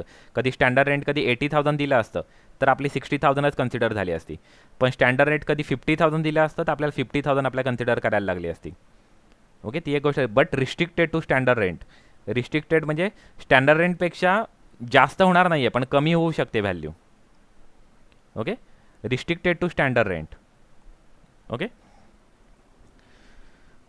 तर इथे बघा 60,000 आणि 50,000. ओके, पण इथे आपला स्टँडर्ड रेंट आपला प्रोव्हाइडच केलेलं नाही, तर फोर्थमध्ये आपली इथे व्हॅल्यू येईल 60,000 रुपीज येईल. दोघांमधली जी जास्त व्हॅल्यू आहे ती आपल्याला कंपेअर करायला लागेल ॲक्च्युअल रेंट रिसिवेबलशी. पण इथे ॲक्च्युअल रेंट रिसिवेबलमध्ये 2 महिन्याचा वॅकन्सी पिरियड आहे, तर आपलं पर मंथची व्हॅल्यू किती आहे ती फाइंड आउट करा. 96 डिवाइड बाय 12 करा, किती येतं? 8 months 8 okay 8,000 rupees per month येत आहेत. 8,000 रुपीज पर मंथ येत आहेत, म्हणजे 2 महिन्याचा रेंट किती येईल? 16,000 रुपीज. म्हणजे आपली ॲक्च्युअल रेंट रिसिवेबल किती असणार आहे आता? 80,000 रुपीज असणार आहे. पण तुम्ही कधी कंपेअर केलं तर 80,000 आपले ॲक्च्युअल रेंट रिसिवेबल जास्तच आहेत. ओके, ॲक्च्युअल रेंट जास्तच आहेत, त्यामुळे ते आपला ॲक्च्युअल रेंट जे आहे रिसिवेबल किंवा रिसिवड आहे ते आपलं काय होणार आहे? Gross annual value. म्हणजे आता ग्रॉस एन्युअल व्हॅल्यू किती असेल हाऊस प्रॉपर्टी 4मध्ये? 80,000 रुपीज. ओके, 96,000 मायनस 2 मंथचं रेंट 16,000, म्हणजे 80,000 रुपीज आपली ॲक्च्युअल रेंट रिसिवेबल आहे. कारण ॲक्च्युअल रेंट रिसिवेबलचा फॉर्म्युला काय? Actual rent receivable is equal to actual rent receivable minus, म्हणजे पूर्ण इयरचं रेंट आहे ते, minus unrealised rent minus vacancy period rent. Okay, त्यामुळे आत्ता ह्या फॉर्म्युलानुसार आपला किती येतं आहे? 80,000 रुपीज आपलं ॲक्च्युअल रेंट रिसिवेबल येतं आहे. मग 80,000 आणि 60,000 याचं कंपॅरिझन केलं, त्या दोघांमधली जास्त व्हॅल्यू कोणती? 80,000 रुपीज आहे. त्यामुळे 80,000 रुपीज आपलं काय असणार आहे? ग्रॉस एन्युअल व्हॅल्यू असणार आहे. ओके, नेक्स्ट आता हाऊस प्रॉपर्टी 5 बघा. 30,000 आणि 24,000 कुठली व्हॅल्यू असणार आहे? 30,000. ओके, ॲक्च्युअल रेंट रिसिवेबल किती आहे? 28,000 रुपीज आहे. ओके, तर दोघांमधली हायर व्हॅल्यू आपली काय असणार आहे, टॅक्सेबल होणार आहे. ग्रॉस एन्युअल व्हॅल्यू आपली कन्सिडर होणार आहे. तर 30,000 आपली ग्रॉस एन्युअल व्हॅल्यू आहे. ओके, इथे एक पण गोष्ट लक्षात ठेवा, इथे ॲक्च्युअल रेंट आपलं कमी होत होतं रिजनेबल लेटेबल व्हॅल्यूपेक्षा किंवा रिजनेबल एक्सपेक्टेड रेंटपेक्षा, पण इथे वॅकन्सी पिरियड नाही आहे, त्यामुळे आपण ॲक्च्युअल रेंट आपण कन्सिडर केला नाही. पण कधी वॅकन्सी पिरियडमुळे कधी आपला ॲक्च्युअल रेंट कधी कमी होत असेल ना, तर आपल्याला ॲक्च्युअल रेंट आपल्याला कन्सिडर करावं लागतं. ओके, पण हाऊस प्रॉपर्टी 5मध्ये आपला आन्सर येईल 30,000 रुपीज. ओके, म्हणजे एची व्हॅल्यू आपली फाइंड आउट होते 30,000, बीची व्हॅल्यू आपली फाइंड आउट होते 28,000. ए आणि बीमधली हायर व्हॅल्यू आहे ती आपली टॅक्स ग्रॉस एन्युअल व्हॅल्यू असणार आहे, तर त्याच्यामधली हायर व्हॅल्यू आहे 30,000 रुपीज. ओके, म्हणून आपला हाऊस ग्रॉस एन्युअल व्हॅल्यू आपली किती होणार आहे, 30,000 रुपीज. ओके, आता हाऊस 6 बघा काय. हाऊस 6 आहे 1,80,000 रुपीज. ओके, 1,80,000 आणि 1,60,000. 1,80,000 आणि 1,60,000 म्हणजे त्याच्यामध्ये दोघांमधली हायर व्हॅल्यू 1,80,000. ओके, ते कंपेअर करायचं आपल्याला ॲक्च्युअल रेंट रिसिवेबलशी. आता इथे करंट सिच्युएशनमध्ये ॲक्च्युअल रेंट रिसिवेबल किती आहे, आपल्याला 1,50,000 डिवाइड बाय 12 करायला लागेल. म्हणजे पर मंथचं आपल्या रेंट फाइंड आउट येईल 12,500 रुपीज आहे. म्हणजे 12,500 आपल्याला मायनस करायला लागतील 1,50,000मधून, म्हणजे 1,37,500 रुपीज आपला काय असणार आहे, ॲक्च्युअल रेंट रिसिवेबल असणार आहे. ओके, आता ॲक्च्युअल रेंट रिसिवेबल आहे, ॲक्च्युअल रेंट रिसिवेबल आहे ते आपलं काय आहे, कमी आहे. किती आहे, 1,37,500 रुपीज आहे. आणि आपली फेअर रेंट आणि म्युन्सिपल व्हॅल्युएशनमधली आपली जास्त व्हॅल्यू कोणती आहे, 1,80,000 आहे. म्हणजे 1,80,000 रुपीज आपले टॅक्सेबल होतील. ओके, 1,80,000 रुपीज आपले ग्रॉस एन्युअल व्हॅल्यू होईल. ओके, ग्रॉस एन्युअल व्हॅल्यू होईल आपली 1,80,000 रुपीज. पण इथे अजून एक कंडिशन आहे, ती कंडिशन मी आधी डिस्कस केलेली नाही आहे, ती आता सांगतो. However the loss due to the vacancy is required to be adjusted to such annual value. म्हणजे जी आपण ॲन्युअल व्हॅल्यू जी आपण फाइंड आउट करणार आहोत ना, ते ॲन्युअल व्हॅल्यूमधून कधी वॅकन्सी पिरियडचं जे लॉस होतो ना, तो आपल्याला मायनस करायला अलाउड होतो. कधी ॲक्च्युअल रेंट आपला जेव्हा आन्सर येत नाही तेव्हा, कारण ॲक्च्युअल रेंटमध्ये आपण ऑलरेडी आपण मायनस करूनच ते मेन्शन करतो. पण जेव्हा आपली रिजनेबल लेटेबल व्हॅल्यू जेव्हा आपली ग्रॉस एन्युअल व्हॅल्यू होते, तर त्यावेळेस आपलं जेव्हा वॅकन्सी पिरियडचं रेंट असेल ना, तर ते मायनस करायला आपल्याला अलाउड होतं. म्हणजे इथे आपले वॅकन्सी पिरियड रेंट किती आहे, 12,500 रुपीज आपल्याला मायनस करायला इथे अलाउड होतील. म्हणजे इथे 1,80,000 आपला आन्सर नाही आहे, तर 1,80,000मधून आपल्याला 12,500 रुपीज मायनस करायला अलाउड आहेत. म्हणजे इथे आपला आन्सर असणार आहे 1,67,500. इथे आपला आन्सर असणार आहे 1,67,500. कारण की बघा ॲक्च्युअल रेंट रिसिवेबल आहे, ते ॲक्च्युअल रेंट रिसिवेबल वॅकन्सी पिरियडमुळे ॲक्च्युअली ते कमी झाले असं नाही आहे. आपल्या ती पण आधी एक कंडिशन बघणं गरजेचं. मी पहिल्यापासून सांगतो बघा, हाऊस नंबर 6 पहिल्यापासून सांगतोय. 180 आणि 160 दोघांमध्ये जास्त कोणती आहे, 180. ओके, म्हणजे ए पॉईंट आला आपला 1,80,000 रुपीज. बी पॉईंट काय, 150 मायनस 12,500 म्हणजे 137,500 आलेला आहे. ओके, 137,500 म्हणजे ॲक्च्युअल रेंट आपला कमी आहे. जेव्हा ॲक्च्युअल रेंट आपला कमी आहे तेव्हा आपल्याला व्हेरीफाय करून बघायचं ॲक्च्युअल रेंट आपला वॅकन्सीमुळे कमी झालेलं आहे का, ते आपल्याला कन्फर्म करायचं. तर इथे वॅकन्सीमुळे कमी झालेलं नाही आहे, कारण की वॅकन्सीमुळे कमी झालं असतं तर आपलं म्हणजे वॅकन्सी आपली ऑलरेडी आपण जे रेंट चार्ज केलं तो कमी चार्ज केल्यामुळे इथे कमी झालेलं आहे. वॅकन्सीमुळे कमी झालेलं आहे की नाही ते आपल्याला कसं फाइंड आउट करायचं, तर आपला हे जे ॲक्च्युअल रेंट रिसिवेबल आहे ना, त्याच्यामधून अनरिअलाइज रेट मायनस करायचं. आणि जी अमाऊंट आपल्याला फाइंड आउट होते ना, जी अमाऊंट आपल्याला फाइंड आउट होते ना, ती आपल्याला ए पॉईंटशी आपल्याला कंपेअर करायची. ओके, ती आपल्याला ए पॉईंटशी कंपेअर करायची. आणि ती कधी जी आपण अमाऊंट जी फाइंड आउट केली, ही अमाऊंट जी आपण फाइंड आउट केली ती ए पॉईंटपेक्षा कधी जास्त असेल, तर त्या सिच्युएशनमध्ये आपल्याला वॅकन्सी पिरियड रेंटमुळे आपल्याला ते कमी झालं असं आपल्याला फाइंड आउट होतं. ओके, पण आत्ताच्या सिच्युएशनमध्ये आपली ऑलरेडी 1,50,000 रुपीज हे कमीच आपण चार्ज केलेले आहेत. ओके, 1,50,000 कारण इथे 1,80,000 अमाऊंट येते, म्हणजे 1,50,000 त्याच्यापासून ऑलरेडीच कमी आहे. वॅकन्सी पिरियड मायनस करून जी अमाऊंट येते त्याच्यापेक्षा ऑलरेडी ती ओके ऑलरेडी कमी अमाऊंट असल्यामुळे आपल्याला हे जे ॲक्च्युअल रेंट जे कमी झालेलं आहे ते वॅकन्सी पिरियडमुळे कमी झालेलं नाही आहे, तर ते एनी अदर रिझनमुळे कमी झालेलं आहे. त्यामुळे आपल्या इथे आन्सर 1,80,000 आलं असतं. पण अजून एक कंडिशन आहे, कधी वॅकन्सी पिरियड असेल तर तो आपल्याला मायनस करायला अलाउड होतो एक्सपेक्टेड रेंटमधून. तर 1,80,000मधून आपण 1 मंथचं रेंट आपण मायनस करणार आहोत, ते 12,500 रुपीज मायनस करून आपल्याला ग्रॉस एन्युअल व्हॅल्यू आपल्याला फाइंड आउट होईल 1,67,500. ओके, हाऊस प्रॉपर्टी 6 आपल्याला किती फाइंड आउट होईल, 1,67,500. ओके, नेक्स्ट आता हाऊस 7 बघा. House 7 156 and 140. 156 140 कुठली अमाऊंट येईल? 156. ओके. आता ॲक्च्युअल रेंट रिसिवेबल किती आहे? 1,92,000. 1,92,000 मायनस 16,000. 1,92,000 मायनस 16,000 किती अमाऊंट येते? 1,76,000. ओके. आपली 1,76,000 अमाऊंट आहे मायनस 48,000 कारण वॅकन्सी पिरियडसुद्धा आहे. म्हणजे अमाऊंट किती राहते? 1,28,000. ती एशी कंपेअर करा. एचं आहे 1,56,000 आणि आपण actual rent receivable find out केलं 1,28,000. तर 1,28,000 कमी आहे. तर आपल्याला तिथे व्हेरीफाय करायचं आहे की 1,28,000 जी ॲक्च्युअल रेंट रिसिव्ड झालेली आहे ती कमी का झालेली आहे? ती वॅकन्सी पिरियडमुळे कमी झालेली आहे का ते आपल्याला कन्फर्म करायचं आहे. तर इथे हो, आपली वॅकन्सी पिरियडमुळे आपली कमी झालेली आहे. का वॅकन्सी पिरियडमुळे? बघा 1,92,000 होते मायनस अनरिअलाइज रेंट करा किती? 16,000. किती आपल्याला रेंट आपल्याला रिसिव्ह होणार होतं? 1,76,000 आपल्या रेंट आपल्याला रिसिव्ह होणार होतं. ओके. पण वॅकन्सी पिरियडमुळे आपल्याला ते किती रिसिव्ह झालेलं आहे? 1,28,000 आपल्याला रिसिव्ह झालेलं आहे. ओके. कारण की तुम्ही एशी कंपेअर करा. एशी अमाऊंट किती आहे? 1,56,000 आहे आणि तुम्ही जे अमाऊंट फाइंड आउट केलेली आहे 1,92,000 मधून 16,000 मायनस करून अमाऊंट तुम्हाला किती फाइंड आउट झालेली आहे? 1,76,000 अमाऊंट फाइंड आउट झालेली आहे. तर 1,76,000 ही जास्त अमाऊंट आहे. एपेक्षा जास्त अमाऊंट आहे. म्हणजे जे आपले ॲक्च्युअल रेंट जे कमी झाले ते कशामुळे कमी झालेले? वॅकन्सी पिरियडमुळे. वॅकन्सी पिरियडमुळे कमी झाल्यामुळे ती किती राहिलेली अमाऊंट आपली? 1,28,000 अमाऊंट आलेली आहे. मग या सिच्युएशनमध्ये ही जी आपल्या ॲक्च्युअल रेंट जी अमाऊंट कमी झालेली आहे ह्या दोघांमधली जी कमी अमाऊंट असणार आहे, सॉरी ह्या दोघांमधली म्हणजे 1,56,000 आणि 1,28,000 या दोघांमधली जी जास्त अमाऊंट आहे ती आपली टॅक्सेबल होते म्हणजे ग्रॉस एन्युअल व्हॅल्यू होते.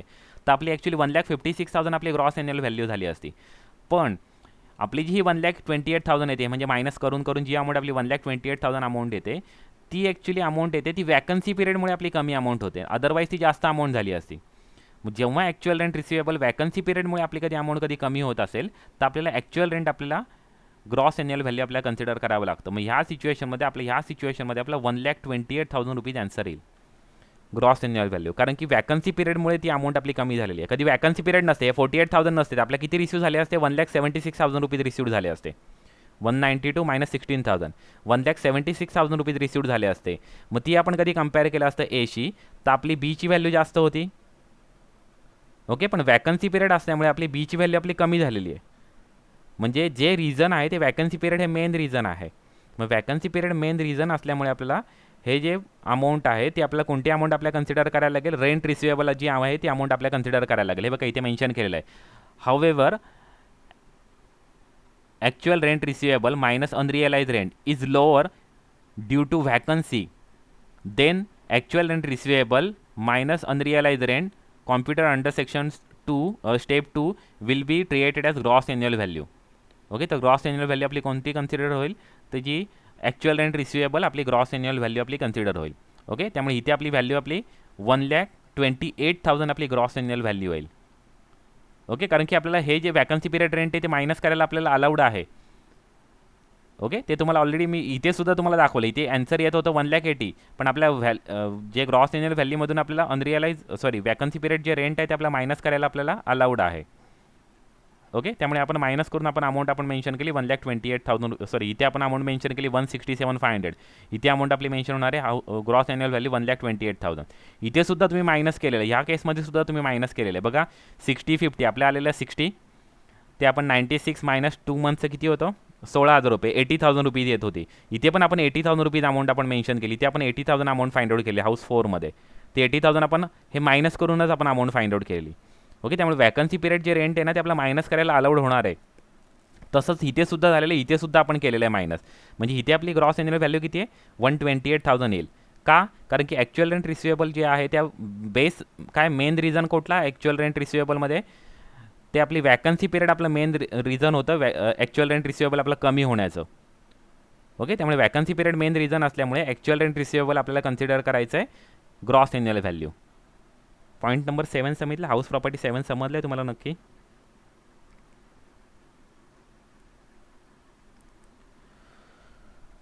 ओके. बघा पुन्हा एकदा फक्त सांगतोय पुन्हा एकदा. फेअर रेंट आणि municipal valuation whichever is higher. ते आहे आपलं expected rent but restricted to standard rent. पण आता आपल्या स्टँडर्ड रेंट आपल्याला प्रोव्हाइड केलेलं नाही आहे, त्यामुळे 1,56,000 आपला असणार आहे रिजनेबल लेटेबल व्हॅल्यू किंवा reasonable expected rent. Okay, 1,56,000. Next आपल्याला फाइंड आउट करायचं आहे ॲक्च्युअल रेंट रिसिवेबल. आपल्याला फाइंड आउट करायचं आहे ॲक्च्युअल रेंट रिसिवेबल आहे आपला 1,92,000 मायनस 16,000 मायनस 48,000. ती अमाऊंट येते 1,28,000. आता ती अमाऊंट कमी आहे ए अमाऊंटपेक्षा, 1,56,000पेक्षा कमी आहे. आता कमी असल्यानंतर आपल्याला व्हेरीफाय करायचं आहे की ॲक्च्युअल रेंट रिसिवेबल हे कमी झालेले आहेत ते वॅकन्सी रिझनमुळे कमी झाले आहेत का अदर रिझनमुळे कमी झालेले आहेत. तर ते कन्फर्म करण्यासाठी 1,92,000 minus 16,000 is equal to amount आली 1,76,000. ती अमाऊंट आपल्याला कंपेअर करायची आहे एशी. 1,56,000 आणि 1,76,000 म्हणजे ॲक्च्युअल रेंट रिसिवेबल ही अमाऊंट जास्त होती. वॅकन्सी पिरियड मायनस केल्यामुळे आपली अमाऊंट ती कमी होते. म्हणजे वॅकन्सी पिरियड हे आपलं मेन रिझन आहे इथे. मग वॅकन्सी पिरियड जेव्हा मेन रिझन असतं तेव्हा ॲक्च्युअल रेंट रिसिवेबल जे आहेत ते आपल्याला ग्रॉस ॲन्युअल व्हॅल्यू आपल्याला कन्सिडर करायचे आहेत. म्हणून या सिच्युएशनमध्ये 1,28,000 आपला ग्रॉस ॲन्युअल व्हॅल्यू आपले कन्सिडर झालेलं आहे. ओके, आता पॉईंट नंबर एच बघ, हाऊस नंबर एच बघ, 8 नंबर बघा. 87,500 आणि 85,000 कुठली अमाऊंट येईल? 87,500. ओके, ती कंपेअर करा आपली ॲक्च्युअल रेंट रिसिवेबलची 84,000 रुपीज मायनस अनरिअलाइज रेंट. 1 मंथचं अनरिअलाइज रेंट आहे तर 1 मंथचं किती फाइंड आउट करा? 84,000 डिवाइड बाय 12 म्हणजे 7,000 रुपीज पर मंथचं रेंट आहे आपलं. मग 84,000 मायनस 7,000 करा, आपल्या किती अमाऊंट येते? 77,000 रुपीज आपली अमाऊंट येते. ओके, आणि अजून मायनस 7,000 करा म्हणजे आपली अमाऊंट किती येते? ॲक्च्युअल रेंट येते आपल्या 70,000 रुपीज. ओके, ॲक्च्युअल रेंट आपल्या येते 70,000 रुपीज. ते कंपेअर करा 87,500ची. तर आपलं ॲक्च्युअल रेंट आपलं कमी होत आहे. तर आपल्याला आता रिझन आपल्याला फाइंड आउट करायचं ते वॅकन्सी पिरियड रिझन आहे का अदर रिझन आहे. ओके, तर 84,000मधून 1 मंथचं मायनस करा, येतात 77,000 रुपीज. ते कंपेअर करा एशी. एशी कधी तुम्ही कंपेअर केलं तर तुम्हाला असं समजतं की ॲक्च्युअल रेंट आपलं कमी होतं आहे. 77,000 हे 87,500पेक्षा कमी आहेत. म्हणजे जे रिझन आहे ते वॅकन्सी पिरियड हे रिझन नाही आहे. जे रिझन आहे ते वॅकन्सी पिरियड हे रिझन नाही आहे. त्यामुळे आपली ग्रॉस ॲन्युअल व्हॅल्यू राहील 87,500. ओके, पण त्यामधून आपल्याला वॅकन्सी पिरियडचं रेंट मायनस करायला अलाउड होणार आहे.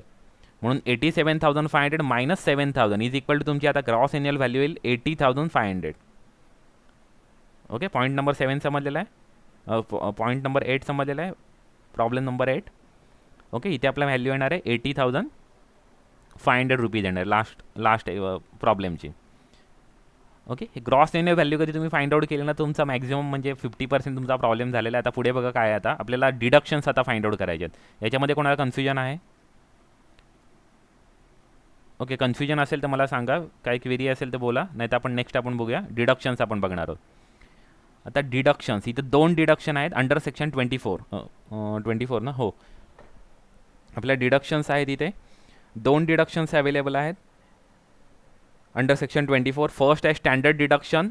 ते स्टँडर्ड डिडक्शन आहे ते नॉशनल बेसिसवरती मिळणार आहे. ते म्हणजे त्याच्यासाठी कुठले खर्च करण्याची गरज नाही आहे. ते जे आहे ते डायरेक्टली 30% स्टँडर्ड डिडक्शन आपल्याला प्रोव्हाइड केलेले आहे ऑन नेट ॲन्युअल व्हॅल्यू. जी आपण नेट ॲन्युअल व्हॅल्यू काढणार त्याच्यावरती आपल्याला स्टँडर्ड डिडक्शन मिळणार आहे 30%. ओके, नेट ॲन्युअल व्हॅल्यू आधी सांगायचं राहिलं. नेट ॲन्युअल व्हॅल्यूचा इथे फॉर्म्युला आपण मेन्शन केलेला नाही, पण नेट ॲन्युअल व्हॅल्यूचा फॉर्म्युला आहे gross annual value minus municipal taxes paid by the owner.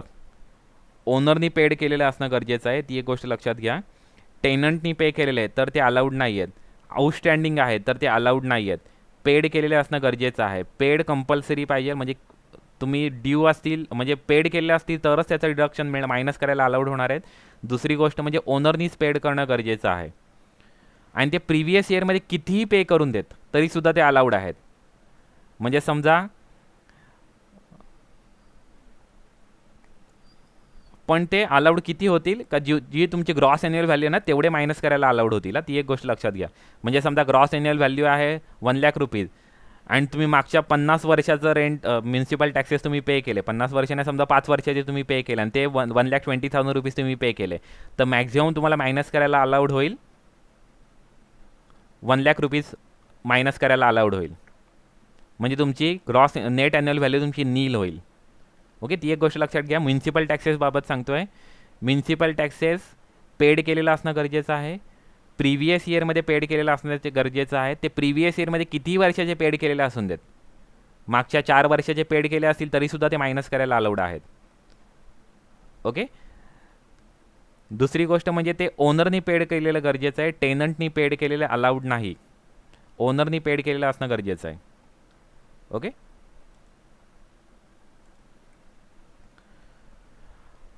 अजून त्याच्यामध्ये काय सांगायचं राहिलं. Okay, municipal taxes paid. Okay, त्याच 2 इम्पॉर्टंट गोष्टी. तिसरी इम्पॉर्टंट गोष्ट म्हणजे ते किती वर्षाचे पेड केलेले असतील तरी पण चालतील. ओके. आता नेट ॲन्युअल व्हॅल्यू तुमची फाइंड आउट झाली. Gross annual value minus municipal taxes paid is equal to net annual value. आता तुम्हाला डिडक्शन मायनस करायचे, लेस डिडक्शन अंडर सेक्शन 24. तर 2 डिडक्शन आहेत. फर्स्ट आहे standard deduction 30% on net annual value. Okay, 30% on net annual value. आणि दुसरं आहे interest on borrowed fund. Okay, interest on borrowed fund हे स्टँडर्ड डिडक्शन आहे 24A अंडर आहे. ओके, आणि हे इंटरेस्ट ऑन बॉरोड फंड आहे 24B अंडर आहे, इंटरेस्ट ऑन बॉरोड फंड. आता इथे आपल्या वेगवेगळ्या प्रॉपर्टीज आहेत, हे तुम्ही ऑलरेडी शिकलेलं आहेत. लेटआउट प्रॉपर्टी आहे, दुसरी आपली लेटआउट प्रॉपर्टी म्हणजे आपण रेंट बेसिसवरती दिलेली आहे ते.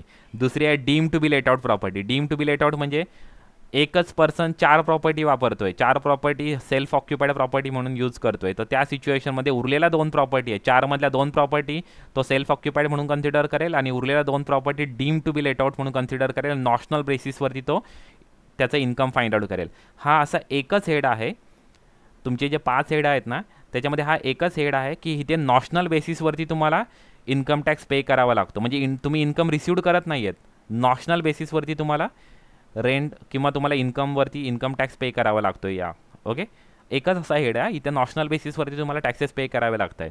ओके, तर फिल इन द ब्लँक्स किंवा मॅथ द पेअर्समध्ये ते सुद्धा विचारू शकतात की कुठला असा हेड आहे का जिथे तुम्ही नॉशनल बेसिसवरती तुम्ही इन्कम टॅक्स पे करताय, म्हणजे अमाऊंट तुम्ही रिसीव्ह करत नाही आहात पण तरीसुद्धा तुम्हाला, म्हणजे समजा 4 हाऊस यूज करतोय, त्यात 2 हाऊस तुम्ही सेल्फ ऑक्युपाईड दाखवले, दुसरे 2 हाऊस तुम्ही deem to be let out property म्हणून शो केले, तुम्हाला कुठलंही रेंट रिसिव्ड झालेलं नाही तरीसुद्धा तुम्हाला 25,000 रुपये पे करावे लागतात इन्कम टॅक्स. म्हणजे तुमचं ज्या इन्कम म्हणून कन्सिडर होतं 25,000 रुपीज. का? कारण की तुम्ही deem to be let out प्रॉपर्टीचं कधी व्हॅल्यू कधी 25,000 रुपीज फाइंड आउट होत असेल तर ती 25,000 रुपीज तुम्हाला इन्कममध्ये ॲड म्हणून शो करावं लागतं. म्हणजे अमाऊंट तुम्ही कुठलीही रिसीव्ह करत नाही, तुम्ही नॉशनल बेसिसवरती टॅक्स पे करावा लागतो आहे. ओके, तर आता हे 4 प्रकारच्या आपल्या प्रॉपर्टीज आहेत. एक आहे लेट आउट प्रॉपर्टी, दुसरी आहे deem to be let out property, तिसरी आहे self occupied property. Okay, self occupied property ह्या 3 ॲक्च्युली आहेत. आणि काही वेळेस ॲक्च्युली पार्टली लेट आउट आणि पार्टली सेल्फ ऑक्युपाईड असते, तर त्या सिच्युएशनमध्ये आपल्याला ती डीम टू बी लेट आउटच आपल्याला, म्हणजे टोटल लेट आउट आहे म्हणून आपल्याला कन्सिडर करावं लागतं. ओके, तर आता ह्या पद्धतीच्या डिडक्शन आपण बघूया. पहिले मेन 2च बायफर्केशन इथे करूया, लेट आउट आणि सेल्फ ऑक्युपाईड. लेट आउट कधी प्रॉपर्टी असेल तर आपल्याला स्टँडर्ड डिडक्शन 30% मिळणारच आहे नेट ॲन्युअल व्हॅल्यूवरती, आणि आपले इंटरेस्ट ऑन बॉरोड फंडसुद्धा आपल्याला अवेलेबल होणार आहे, ते फुल अलाउड आहे. म्हणजे 2 लाख 4 लाख 5 लाख 10 लाख रुपये जरी असतील तरीसुद्धा ते तुम्हाला डिडक्शन करायला अलाउड आहे. ओके, त्याच्यावरती कुठलाही रिस्ट्रिक्शन नाही आहे. जेवढं तुम्ही इंटरेस्ट ऑन बॉरोड फंड जे आहे ते तुम्ही जेवढं पे करताय तेवढं तुम्ही इंटरेस्ट जो पोर्शन आहे तेवढा पूर्ण तुम्हाला डिडक्शनसाठी अलाउड आहे. ओके, दुसरी सेल्फ ऑक्युपाईड प्रॉपर्टी. पण सेल्फ ऑक्युपाईड प्रॉपर्टीमध्ये तुम्ही बघाल तर तुम्हाला हे जे 30% ऑन NAV आहे ना ती अलाउडच होणार नाही, कारण सेल्फ ऑक्युपाईड प्रॉपर्टीमध्ये तुम्हाला ऑलरेडी माहिती आहे का सेल्फ ऑक्युपाईड प्रॉपर्टीमध्ये आपल्याला ग्रॉस ॲन्युअल व्हॅल्यू आपल्याला कन्सिडर करावी लागते. तिथे तुम्हाला म्युन्सिपल टॅक्सेस मायनस करायला ॲक्च्युली अलाउडच होत नाही, तुम्हाला नेट ॲन्युअल व्हॅल्यू तुम्हाला नील कन्सिडर करावी लागते. ओके, नेट ॲन्युअल व्हॅल्यू तुमची नील होते, त्यामुळे तुम्हाला स्टँडर्ड डिडक्शनचा सेल्फ ऑक्युपाईड प्रॉपर्टीमध्ये प्रश्नच येत नाही. आता हे मी तुम्हाला सांगतो कारण तुम्ही ऑलरेडी तुमच्या TY लेवलला ते झालेलं आहे. सेल्फ ऑक्युपाईड प्रॉपर्टीमध्ये आपल्याला नेट ॲन्युअल व्हॅल्यू आपल्याला नील आपल्याला कन्सिडर करावे लागते, आणि तिथे आपल्याला एकच डिडक्शन मिळतं, ते म्हणजे कुठलं, इंटरेस्ट ऑन बॉरोड फंड. जसं इथे लेटआउटमध्ये 2 डिडक्शन आहे, स्टँडर्ड डिडक्शन आणि इंटरेस्ट ऑन बॉरोड फंड, तसं सेल्फ ऑक्युपाईड प्रॉपर्टीमध्ये एकच डिडक्शन आहे, ते म्हणजे इंटरेस्ट ऑन बॉरोड फंड. आणि तिथे सुद्धा काही रिस्ट्रिक्शन्स आहेत, तर रिस्ट्रिक्शन कोणते तिथे पुढे प्रोव्हाइड केलेलं आहे. तिथे मॅक्झिमम आपल्याला अलाउड आहे 2 लाख रुपीजचं आपल्याला इंटरेस्ट ऑन बॉरोड फंड आपल्याला अलाउड आहे, पण ते पण 2 लाख रुपीज मॅक्झिमम आहे, त्याच्यावरती आपल्याला मिळणार नाही आहे. पण ते सुद्धा रिस्ट्रिक्टेड 30,000 रुपीजसुद्धा आपल्याला काही वेळेस आपलं कॅल्क्युलेशन होतं, ते कसं ते आपण इथे बघूया. आता तिथे काही रिस्ट्रिक्शन्स आहेत. जे आपण लोन घेतलेलं आहे ते लोन कधी रिपेअर, रिन्युअल और रिकन्स्ट्रक्शन ऑफ हाऊस प्रॉपर्टीसाठी असेल, रिपेअर, रिन्युअल किंवा रिकन्स्ट्रक्शनसाठी कधी हाऊस प्रॉपर्टीसाठी घेतलेला असेल. ओके, तर त्या सिच्युएशनमध्ये आपल्याला जे इंटरेस्ट ऑन बॉरोड फंड जे आहे तो आपल्याला मॅक्झिमम आपल्याला 30,000 रुपीजच अलाउड होणार आहे. ओके, मॅक्झिमम 30,000च अलाउड होईल. दुसरी गोष्ट म्हणजे हे जे लोन घेतलेलं आहे ते कधी ॲक्विजिशन आणि कन्स्ट्रक्शनसाठी घेतलेलं आहे. जे लोन घेतलेलं आहे ते ॲक्विजिशन आणि कन्स्ट्रक्शनसाठी घेतलेलं आहे. आणि ते लोन जे घेतलेलं आहे ते लोन आपण 1/4/1999 नंतर कधी आधी घेतलेला असेल तर तुम्हाला 30,000 रुपयाचं अलाउड होणार आहे. पण कधी तुम्ही नंतर कधी घेतलेला असणार आहे तर तुम्हाला अलाउड होणार आहेत 2 लाखपर्यंत. त्याच्यासाठी सुद्धा काही कंडिशन्स आहेत. ओके, एक काम करूया आपण.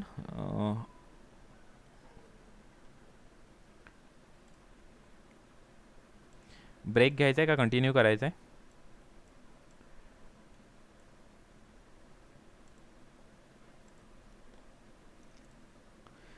हे जे लोन जे आहे कधी रिन्युअल रिकन्स्ट्रक्शनसाठी कधी घेतला असेल, रिपेअरसाठी घेतला असेल तर 30,000 आहे मॅक्झिमम डिडक्शन. आता ॲक्विजिशन आणि कन्स्ट्रक्शनसाठी घेतलेलं आहे पण ते बिफोर 1/4/1999ला घेतलेलं आहे तरीसुद्धा 30,000 आहे मॅक्झिमम. ओके, आणि कधी आफ्टर घेतलेलं आहे तर तिथे सुद्धा अजून एक कंडिशन आहे. तुम्ही आफ्टर घेतलेलं आहे ॲक्विजिशन आणि कन्स्ट्रक्शनसाठी, पण तिथे सुद्धा एक कंडिशन आहे. तुम्ही जे ॲक्विजिशन आणि कन्स्ट्रक्शन जे करायला घेतलेलं आहे ना ते तुम्हाला 5 वर्षामध्ये कंप्लीट करणं गरजेचं आहे. जेव्हा तुम्ही बॉरोड केलेलं आहे फंड त्या वर्षापासून पुढच्या 5 वर्षामध्ये तुमचं कन्स्ट्रक्शन कंप्लीट होणं गरजेचं आहे. आणि प्लस तुम्हाला त्याचं सर्टिफिकेट त्या लेंडरकडून मिळवणं गरजेचं आहे इंटरेस्ट पेएबलचं. कधी एवढ्या सगळ्या गोष्टी कधी सॅटिस्फाय होत असतील, यस होत असेल तर 2 लाख रुपीजचं डिडक्शन अलाउड आहे. अदरवाईज 30,000चं डिडक्शन अलाउड आहे.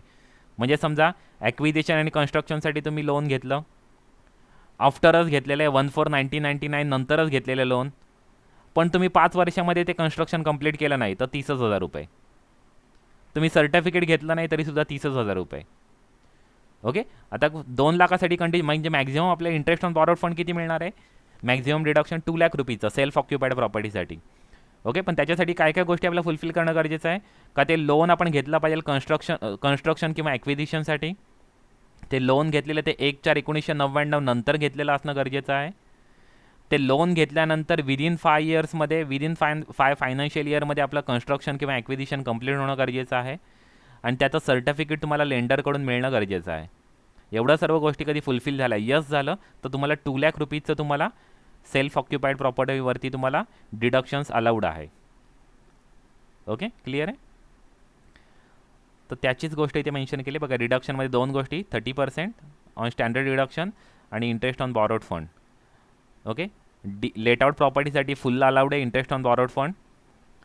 ओके, आणि सेल्फ ऑक्युपाईड प्रॉपर्टीसाठी काही कंडिशन्स आहेत. या कंडिशन्स आपल्याला फुलफिल करणं गरजेचं आहे तर तुम्हाला अवेलेबल होणार आहे.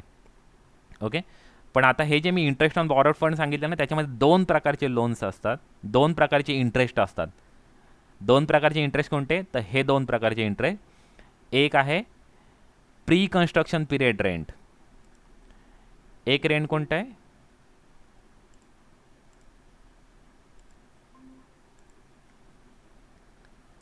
फर्स्ट रेंट कोणतं आहे?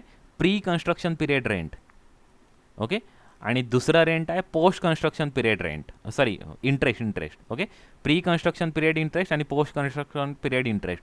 आता त्याचं calculation, post construction period interest calculation करणं काहीच म्हणजे डिफिकल्ट नाही आहे. तुमचं प्रिव्हियस इयरमध्ये जेवढं तुम्ही रेंट पे केलेलं आहे ते म्हणजे सर्व रेंट आपलं असणार आहे पोस्ट कन्स्ट्रक्शन पिरियड रेंट. त्याच्यामध्ये काही कॅल्क्युलेशन नाही. ते तुम्ही जसं पूर्वी जसं कॅल्क्युलेट म्हणजे जे रेंट तुम्ही प्रिव्हियस इयरमध्ये जे पे केलं ते फुल तुम्हाला क्लेम करता येणार आहे. बघा ते सेंटेन्स मी रीड करते फक्त. Post construction period means the period starting from the beginning of the year in which the construction is completed and continue until the loan is repaid. म्हणजे जोपर्यंत तुम्ही लोन रिपे करत नाही तोपर्यंत तुम्हाला ते पोस्ट कन्स्ट्रक्शन पिरियड असणार आहे. कधीपासून? तुमचं जे कन्स्ट्रक्शन आहे ते कन्स्ट्रक्शन कंप्लीट झालेलं आहे त्या वर्षाच्या बिगिनिंग ऑफ द इयरपासून. म्हणजे समजा तुमचं कन्स्ट्रक्शन कधी 1/7/2020ला कधी कंप्लीट झालेलं आहे, 1/7/2020 म्हणजे 1 जुलै 2020ला कंप्लीट झालेलं आहे, तर तुमचं पोस्ट कन्स्ट्रक्शन पिरियडचं पिरियड कधी चालू होणार आहे? तर बिगिनिंग ऑफ इयरपासून 1/4/2020 पासून चालू होईल. ओके, ती एक गोष्ट लक्षात घ्या. म्हणजे कन्स्ट्रक्शन आपलं तरी आहे, आपलं या करंट इयरमध्ये सुद्धा कन्स्ट्रक्शन चालू होतं 3 महिन्यामध्ये, पुढच्या 3 महिने, पण तरीसुद्धा आपल्याला पोस्ट कन्स्ट्रक्शन पिरियड आपल्या बिगिनिंग ऑफ इयरपासून कन्सिडर करायचं आहे. आणि सेम सिच्युएशन प्री कन्स्ट्रक्शन पिरियडसुद्धा आपल्या त्याच पद्धतीने आपल्याला कन्सिडर करायचं आहे. म्हणजे 1/7/2020ला आपलं कन्स्ट्रक्शन आपलं कंप्लीट होतं आहे. 1/7 म्हणजे 1 जुलै 2020ला आपलं कन्स्ट्रक्शन कंप्लीट होतं आहे. तर आपला प्री कन्स्ट्रक्शन पिरियड आपला एंड कधी होणार आहे? तर 1/4/2020ला तो एंड होणार आहे.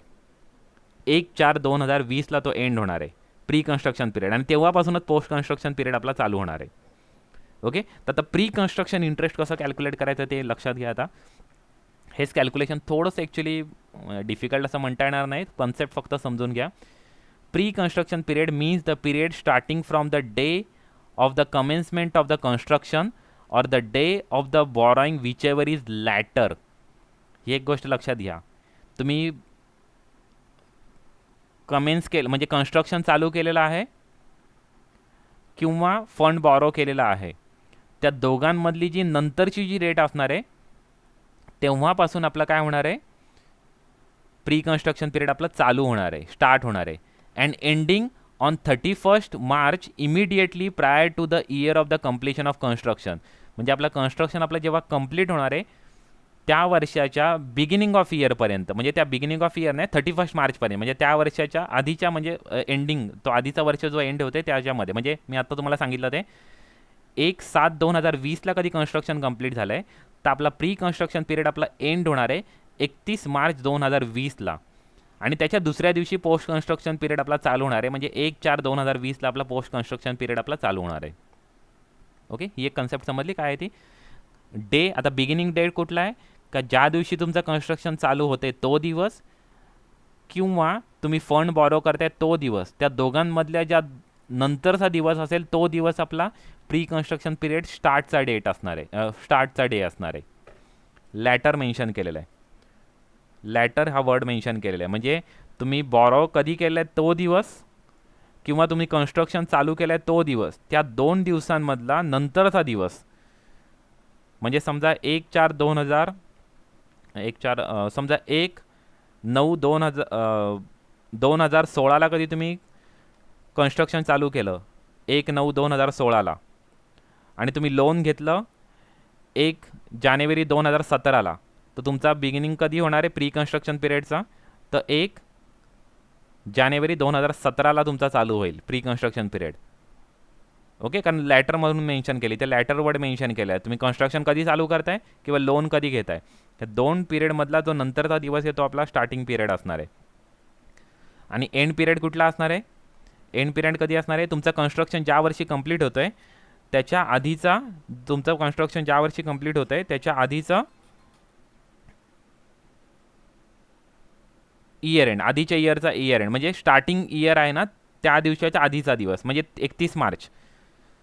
म्हणजे तुम्हाला एक तेच एक्झाम्पल मी पुन्हा सांगतो. 1/7/2020ला कधी आपलं कन्स्ट्रक्शन कंप्लीट होतं आहे, तर आपला प्री कन्स्ट्रक्शन पिरियड आपला एंड होणार आहे 31 March 2020. Okay, ending on 31 March immediately prior to the year of completion of construction. म्हणजे कम्प्लिशन आपलं इयर होतं आहे त्याच्या आधीचं 31 मार्च, म्हणजे 1/7/2020ला कंप्लीट होतं आहे, तर आपला 31 मार्च 2020 आपला एंड पिरियड असणार प्री कन्स्ट्रक्शन पिरियडचा. ओके, 1 जानेवारी 2021ला तुमचं कंप्लीट होतं आहे.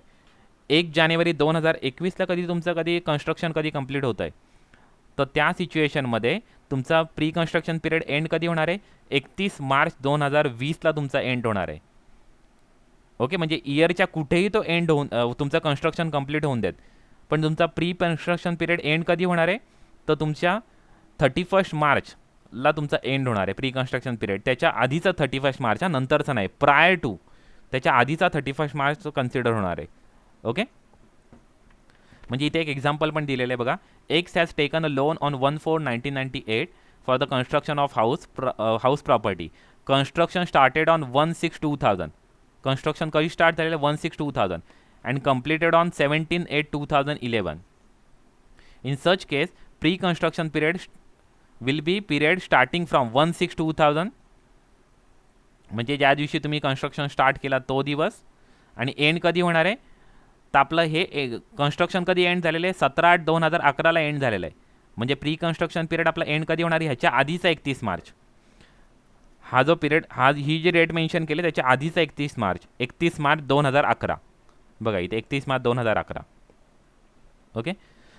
आणि इथे एक गोष्ट लक्षात घ्या, interest for a pre-construction period to the extent it is allowed as a deduction under any of the other provisions of the act, okay, will be accumulated and claimed as a deduction over the period of 5 continuous years in equal installment commencing from the year of the completion of the construction.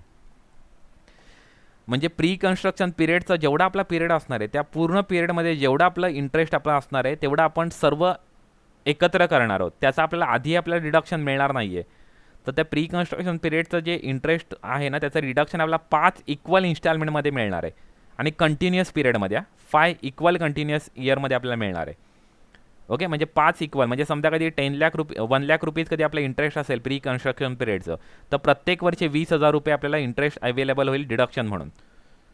Construction ज्या वर्षी complete होईल त्या वर्षापासून, म्हणजे pre construction period आपला संपल्यानंतरचं जे period असेल त्या पिरियडमध्ये आपल्याला तो अवेलेबल होणार आहे डिडक्शन. ओके. ह्याच्यामध्ये कोणाला कन्फ्युजन आहे प्री कन्स्ट्रक्शन पिरियडमध्ये? ओके. स्टार्ट कधी होणार आहे pre construction period? Cummins from the construction जेव्हा चालू होणार आहे तेव्हा, किंवा बॉरोईंग आपण घेणार आहोत तेव्हा, त्या दोघांमधलं जे नंतर असणार आहे 30 दिवस म्हणजे स्टार्ट होणार आहे आपला प्री कन्स्ट्रक्शन पिरियड. आणि एंड कधी होणार आहे? 31 March immediately prior to the year of completion of construction. Okay. आणि पोस्ट कन्स्ट्रक्शन पिरियडचं काय, कधी चालू होणार आहे पोस्ट कन्स्ट्रक्शन पिरियड?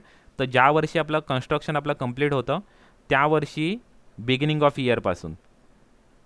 ओके. म्हणजे ह्या केसमध्ये तुम्ही कधी बघितलं तुमचं कन्स्ट्रक्शन कंप्लीट ह्या दिवशी होतं आहे, तर पोस्ट कन्स्ट्रक्शन पिरियड कधी चालू होईल? 1/4/2011. ओके. आणि एंड कधी होणार आहे? जेव्हा तुमचं लोन फुल्ली पेड होणार आहे तेव्हा तो एंड होणार आहे पोस्ट कन्स्ट्रक्शन पिरियड. जोपर्यंत तुम्ही इंटरेस्ट पे करता तोपर्यंत तुम्हाला त्याचा अवेलेबल होणार आहे इंटरेस्ट, आपल्याला डिडक्शन म्हणून अवेलेबल होणार आहे. आणि टॅक्स ट्रीटमेंट काय, हे जे रेंट आपण जे मधल्या ज्या पिरियडचं जे प्री कन्स्ट्रक्शन पिरियडमधला जो जेवढा पिरियड आहे तेवढ्यामध्ये जेवढा रेंट होईल तेवढा आपण सर्व कॅल्क्युलेट करणार. आणि ते रेंट जे कॅल्क्युलेट झालं आहे ते आपल्याला कन्स्ट्रक्शन म्हणजे प्री कन्स्ट्रक्शन पिरियड संपल्यानंतर त्या पुढच्या पिरियडमध्ये आपल्याला सलग 5 वर्ष आपल्याला ते डिडक्शन म्हणून अवेलेबल होईल 5 इक्वल इन्स्टॉलमेंटमध्ये. 5 इक्वल इन्स्टॉलमेंटमध्ये ते आपल्याला अलाउड होईल. ओके. डिडक्शन म्हणून. ओके. याच्यावर एक छोटासा एक प्रॉब्लेम घेऊया आणि नंतर आपण पुढे बघूया. प्री कन्स्ट्रक्शन पिरियडसाठीच एक स्पेशली प्रॉब्लेम आहे ॲक्च्युली एवढा आपले वेळ नाही आज. मला हाऊस प्रॉपर्टी ॲक्च्युली आपल्याला कंप्लीट करायचं आहे. नेक्स्ट आपण लेक्चरला नेक्स्ट टॉपिक आपण घेणार आहोत. बघा, अजित ओनर आहे ठाण्यामध्ये, ठाण्याच्या प्रॉपर्टीचा एक हाऊस आहे त्याचा ठाण्यामध्ये. त्याची म्युन्सिपल व्हॅल्युएशन आहे 26,000, फेअर रेंट आहे 24,000. मला काय सांगा किती असेल? एक्सपेक्टेड रेंट आपला किती असेल? 26,000 असेल expected rent. The house is use by him for on resident purpose through out the previous year. Okay. Following are the expenses incurred by the Ajit in this connection with the house property. Municipal taxes is 5,200, repairs आहेत, fire insurance आहे, land revenue आहे. आता ह्याचा काहीच उपयोग नाही आहे कारण की स्टँडर्ड डिडक्शनमध्ये त्या सर्व गोष्टी कवर केल्या जातात. म्युन्सिपल टॅक्सेस 5,200 ते अजितने पेड केल्या त्यामुळे ते डिडक्शन म्हणून अलाउड होतील. पण इथे एक गोष्ट आहे, त्यांनी ओन रेसिडन्ससाठी यूज केलेलं म्हणजे ती सेल्फ ऑक्युपाईड प्रॉपर्टी आहे. त्यांनी ते कशासाठी यूज केलेलं आहे? ओन रेसिडेंटसाठी केलेलं आहे यूज, म्हणजे ती सेल्फ ऑक्युपाईड प्रॉपर्टी आहे. आणि कधी सेल्फ ऑक्युपाईड प्रॉपर्टी असेल तर तुम्हाला ते म्युन्सिपल टॅक्सेससुद्धा मायनस करायला अलाउड होणार नाही आहेत. ओके. म्युन्सिपल टॅक्सेस मायनस करायला अलाउडच होणार नाहीत कारण की तुमची नेट ॲन्युअल व्हॅल्यूज तुमची नील असणार आहे. ओके. आता पुढे आपला हा मेन जो प्रॉब्लेम आहे तो प्री कन्स्ट्रक्शन इंटरेस्ट किंवा इंटरेस्ट फाइंड आउट करण्याचा प्रॉब्लेम आहे. तर तिथे आपल्याला ग्रॉस ॲन्युअल व्हॅल्यू आपली नील असणार आहे, नेट ॲन्युअल व्हॅल्यूसुद्धा आपली नील असणार आहे, लेस डिडक्शन. स्टँडर्ड डिडक्शन तिथे नसणार आहे कारण नेट ॲन्युअल व्हॅल्यूज नील आहे. स्टँडर्ड डिडक्शन 30% मिळालं असतं पण नेट ॲन्युअल व्हॅल्यूज नील असल्यामुळे स्टँडर्ड डिडक्शन मिळणार नाही आहे. आता इंटरेस्ट ऑन बॉरोड फंड आपल्याला फाइंड आउट करायचं तर किती येणार आहे? अजितने तो फंड कधी बॉरो केलेला होता? 1 एप्रिल 2015ला बॉरो केलेला होता at 10% per annum construction house for the construction of house property. बघा आता हे सेल्फ ऑक्युपाईड प्रॉपर्टी आहे तर सेल्फ ऑक्युपाईड प्रॉपर्टी असल्यामुळे आपल्याला ते सुद्धा गोष्ट बघायला लागेल का कधी कन्स्ट्रक्शन चालू केलं, कधी लोन घेतलं ते सुद्धा महत्त्वाचं आहे कारण की pre construction interest on loan आपला किती अवेलेबल होणार आहे, मॅक्झिमम 30,000 अवेलेबल होईल कधी त्या कंडिशन कधी फुलफिल केल्या नाही तर. आणि कंडिशन कधी फुलफिल केल्या, कंडिशन कोणत्या कोणत्या, ते लोन घेतलेलं आहे ते कन्स्ट्रक्शन किंवा ॲक्विजिशनसाठी घेतलं असणं गरजेचं आहे. दुसरी कंडिशन आहे ते लोन जे घेतलेलं आहे ते 1 एप्रिल 1999 नंतर घेतलेलं असणं गरजेचं आहे. तिसरी कंडिशन आहे ते लोन घेतल्यापासून 5 वर्षामध्ये आपलं ते लोनचं कन्स्ट्रक्शन कंप्लीट होणं गरजेचं आहे. नेक्स्ट कंडिशन आहे ते सर्टिफिकेट मिळवणं गरजेचं आहे बॉरोवरकडून, ओके, लेंडरकडून ते सर्टिफिकेट मिळवणं गरजेचं आहे. एवढ्या सर्व कंडिशन फुलफिल होत असतील तर 2 लाख रुपयाचं इंटरेस्ट आपल्याला अवेलेबल होईल डिडक्शन म्हणून, नाहीतर रिस्ट्रिक्टेड टू 30,000 आहे. पण इथे लोनचीच अमाऊंट 95,000 आहे, त्यामुळे ते बघण्याची गरजच नाही आहे. इंटरेस्ट आपला खूपच कमी होणार आहे. ओके, 10% पर ॲनम आहे. आणि construction which was completed on 1/4/2018 construction complete झालेलं आहे. ॲक्च्युली ते 1/4च्या ठिकाणी समजा कधी 1/7 जरी घेतला मी तरीसुद्धा तीच सिच्युएशन राहील. कारण की आपला प्री कन्स्ट्रक्शन पिरियड आपला स्टार्ट कधी होणार आहे, फंड कधी बॉरो केलं आहे त्या वर्षापासून, आणि तुमचं कन्स्ट्रक्शन कधी कंप्लीट होते त्या कन्स्ट्रक्शन कंप्लीट होण्याच्या आधीच्या डेटपर्यंत, म्हणजे आधी 31 मार्चला, आधीच्या 31 मार्चला तुमचा प्री कन्स्ट्रक्शन पिरियड तुमचा एंड होणार आहे. म्हणजे प्री कन्स्ट्रक्शन पिरियड तुमचा चालू कधी होणार आहे, जेव्हा तुम्ही लोन बॉरो केलं आहे तेव्हा किंवा कन्स्ट्रक्शन स्टार्ट केलं आहे तेव्हा. ओके, त्यामुळे तुम्ही लोन बॉरो किती केलेलं आहे, 1 एप्रिल 2015ला. ओके, आणि एंड कधी होईल पिरियड, 31 मार्च 2018ला एंड होईल. 31 मार्च 2018ला तुमचा पिरियड एंड होईल. म्हणजे टोटल 3 वर्षाचा पिरियड आहे. तुम्ही फंड कितीचा बॉरो केलेला आहे, 95,000चा बॉरो केलेला आहे. मग 95,000वरती तुम्हाला 3 इयर्सचं प्री कन्स्ट्रक्शन पिरियड, आता इथे एक्झॅक्ट अमाऊंट येते म्हणून एक्झॅक्ट इयर येतात बघा, 15-16, 16-17 आणि 17-18 3 वर्षाचं येत आहेत. म्हणून 3 वर्षाचं इंटरेस्ट फाइंड आउट करा. 95,000 into 10 divide by 100, 10%. Okay, into 3, 10% into 3, हे 10% 1 वर्षाचं आलं, इंटू 3 केलं म्हणजे तुमचं ॲक्च्युली प्री कन्स्ट्रक्शन पिरियडचं इंटरेस्ट किती येत आहे, 28,500 येत आहे. समजलं काय, स्टार्ट कधी झाला एंड कधी झाला ते बघायचं, तो बॉरोड फंड बघायचं, त्याच्यावरती टोटल इंटरेस्ट तेवढ्या टोटल पिरियडचं इंटरेस्ट फाइंड आउट करायचं. तर ते टोटल इंटरेस्ट येतं आहे 28,500 रुपीज. आता हे 5 इक्वल इन्स्टॉलमेंटमध्ये तुम्हाला अलाउड होईल, डिवाइड बाय 5, म्हणजे तुम्हाला प्रत्येक वर्षी तुम्हाला 5,700 रुपये तुम्हाला डिडक्ट करायला अलाउड होतील. ओके, जेव्हापासून कन्स्ट्रक्शन कंप्लीट झाले त्या वर्षापासून तुम्हाला पुढच्या 5 वर्ष, म्हणजे तुमचं कन्स्ट्रक्शन कधी झालेलं आहे कंप्लीट, 2017ला कंप्लीट झालेलं आहे, 18ला कंप्लीट झालं, म्हणजे 18-19, 19-20, 20-21, 21-22, 22-23 एवढ्या वर्षाला तुम्हाला अलाउड होणार आहे ते प्री कन्स्ट्रक्शन. प्रत्येक वर्षी 5,700 प्री कन्स्ट्रक्शन इंटरेस्ट तुम्हाला अलाउड होईल. ओके, डिडक्शन करायला. आणि तुमचं रेग्युलर जे इंटरेस्ट आहे ते सुद्धा तुम्हाला अलाउड होईल. रेग्युलर इंटरेस्ट तुमचं किती येईल, प्रत्येक वर्षी किती तुम्ही पे करता, 9,500 रुपीज. म्हणजे तुम्हाला टोटल इंटरेस्ट किती अलाउड होईल, 9,500 rupees post construction period interest आणि 5,700 प्री कन्स्ट्रक्शन पिरियड इंटरेस्ट, असं तुम्हाला टोटल इंटरेस्ट अलाउड होईल डिडक्शन म्हणून 15,200 रुपीज. आता हे मॅथमॅटिकल कॅल्क्युलेशन आहे, बँकेचं कॅल्क्युलेशन असं नसतं. पण आपल्याला प्रॉब्लेम आला तर आपल्याला असंच कॅल्क्युलेशन करून दाखवायचं आहे, कारण तिथे आपल्याला काय बँकेचं कॅल्क्युलेशन शो करायचं नाही आहे, कारण बँकेचं इंटरेस्ट कॅल्क्युलेशन वेगळ्या पद्धतीने असतं, असं न कॅल्क्युलेशन होत. ओके, ते क्युम्युलेटिव्ह बेसिसवरती होतं. ओके, म्हणजे ते चक्रवाढ व्याज त्या पद्धतीने ॲक्च्युली होतं. ओके, कंपाऊंडिंग इंटरेस्ट प्रकारे होतं, पण आपण इथे सिम्पल इंटरेस्ट पद्धतीने आपण शो केलेलं आहे. ओके, पण ते सुद्धा मॅच होत नाही सिम्पल इंटरेस्ट. आपल्याला जसं कॅल्क्युलेशन सांगितलं तसं आपण कॅल्क्युलेशन शो करणार आहोत. ओके, एकच मिनिट होल्ड करा फक्त. हॅलो,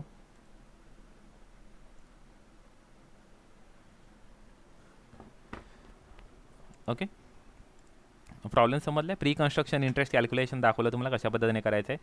कंडिशन सांगतोय त्या लक्षात ठेवा, कारण की आपल्याला ऑब्जेक्टिव्ह क्वेश्चन्स येणार आहे, त्यामुळे इम्पॉर्टंट गोष्ट कंडिशन्स, म्हणजे प्री कन्स्ट्रक्शन पिरियड कधी स्टार्ट होतं, कधी एंड होतं. ओके, त्या किती वर्ष त्याचं अवेलेबल होतं, किती कंटिन्युअस पिरियडला अवेलेबल होतं का, ते सुद्धा इम्पॉर्टंट. आणि एक दुसरी गोष्ट इथे एक बघा मेन्शन केली, आउटस्टँडिंग ॲज ऑन 31 मार्च 2021. तर जे इंटरेस्ट ऑन बॉरोड फंड हे ॲक्रुअल बेसिसवरती सुद्धा तुम्हाला डिडक्शन म्हणून अलाउड होतं, ही एक कंडिशन लक्षात ठेवा. म्हणजे आता इथे पेड केलेलं नाही आहे तुम्ही इंटरेस्ट आउटस्टँडिंग आहे तरीसुद्धा तुम्हाला डिडक्शन म्हणून अलाउड होणार आहे. पण म्युन्सिपल टॅक्सेसबाबत तसं नाही आहे. म्युन्सिपल टॅक्सेस कधी पेड केले असतील, पेड बाय ओनर, तरच ते डिडक्शन म्हणून अलाउड होतात. ओके, त्यामुळे ह्या कंडिशन्स लक्षात ठेवा का कुठल्या अलाउड होतात, कुठल्या अलाउड होत नाही, ॲक्रुअल बेसिस अलाउड होत आहेत का, कॅश बेसिस अलाउड होतं म्हणजे पेमेंट बेसिस अलाउड होत आहेत, ते तुम्हाला लक्षात ठेवणं गरजेचं आहे. ओके, हे समजलं हा पॉईंट. आता नेक्स्ट आपण बघूया set off and carry forward of losses. तर एक गोष्ट लक्षात ठेवा, set off and carry forward of लॉसेसमध्ये तुम्ही पहिल्या वर्षी म्हणजे ज्या वर्षी तुम्हाला लॉस होतोय त्या वर्षी तुम्ही जे लॉस झालेला तो पहिल्यांदा तुम्ही हाऊस प्रॉपर्टी हेड अंडर तुम्ही सेट ऑफ करण्याचा प्रयत्न करणार. House property head under set of करून तरीसुद्धा तुमचा लॉस राहिलेला तो तुम्ही अदर इन्कमशी सेट ऑफ करणार. कधी अदर इन्कमला सेट ऑफ करून सुद्धा तुमचा कधी बॅलन्स राहतोय तर तुम्ही नेक्स्ट इयरला सुद्धा तुम्ही तो सेट ऑफ करू शकता. House property head against set of करू शकता. नेक्स्ट 8 असेसमेंट इयरमध्ये तुम्ही सेट ऑफ करू शकता. लिमिट आहे त्याच्यासाठी 8 असेसमेंट इयर. हा काउंट लक्षात ठेवा, बऱ्याच वेळेस fill in the blanks match the पेअर्समध्ये विचारतात. 8 असेसमेंट इयरसाठी तो सेट ऑफ म्हणून अलाउड होईल.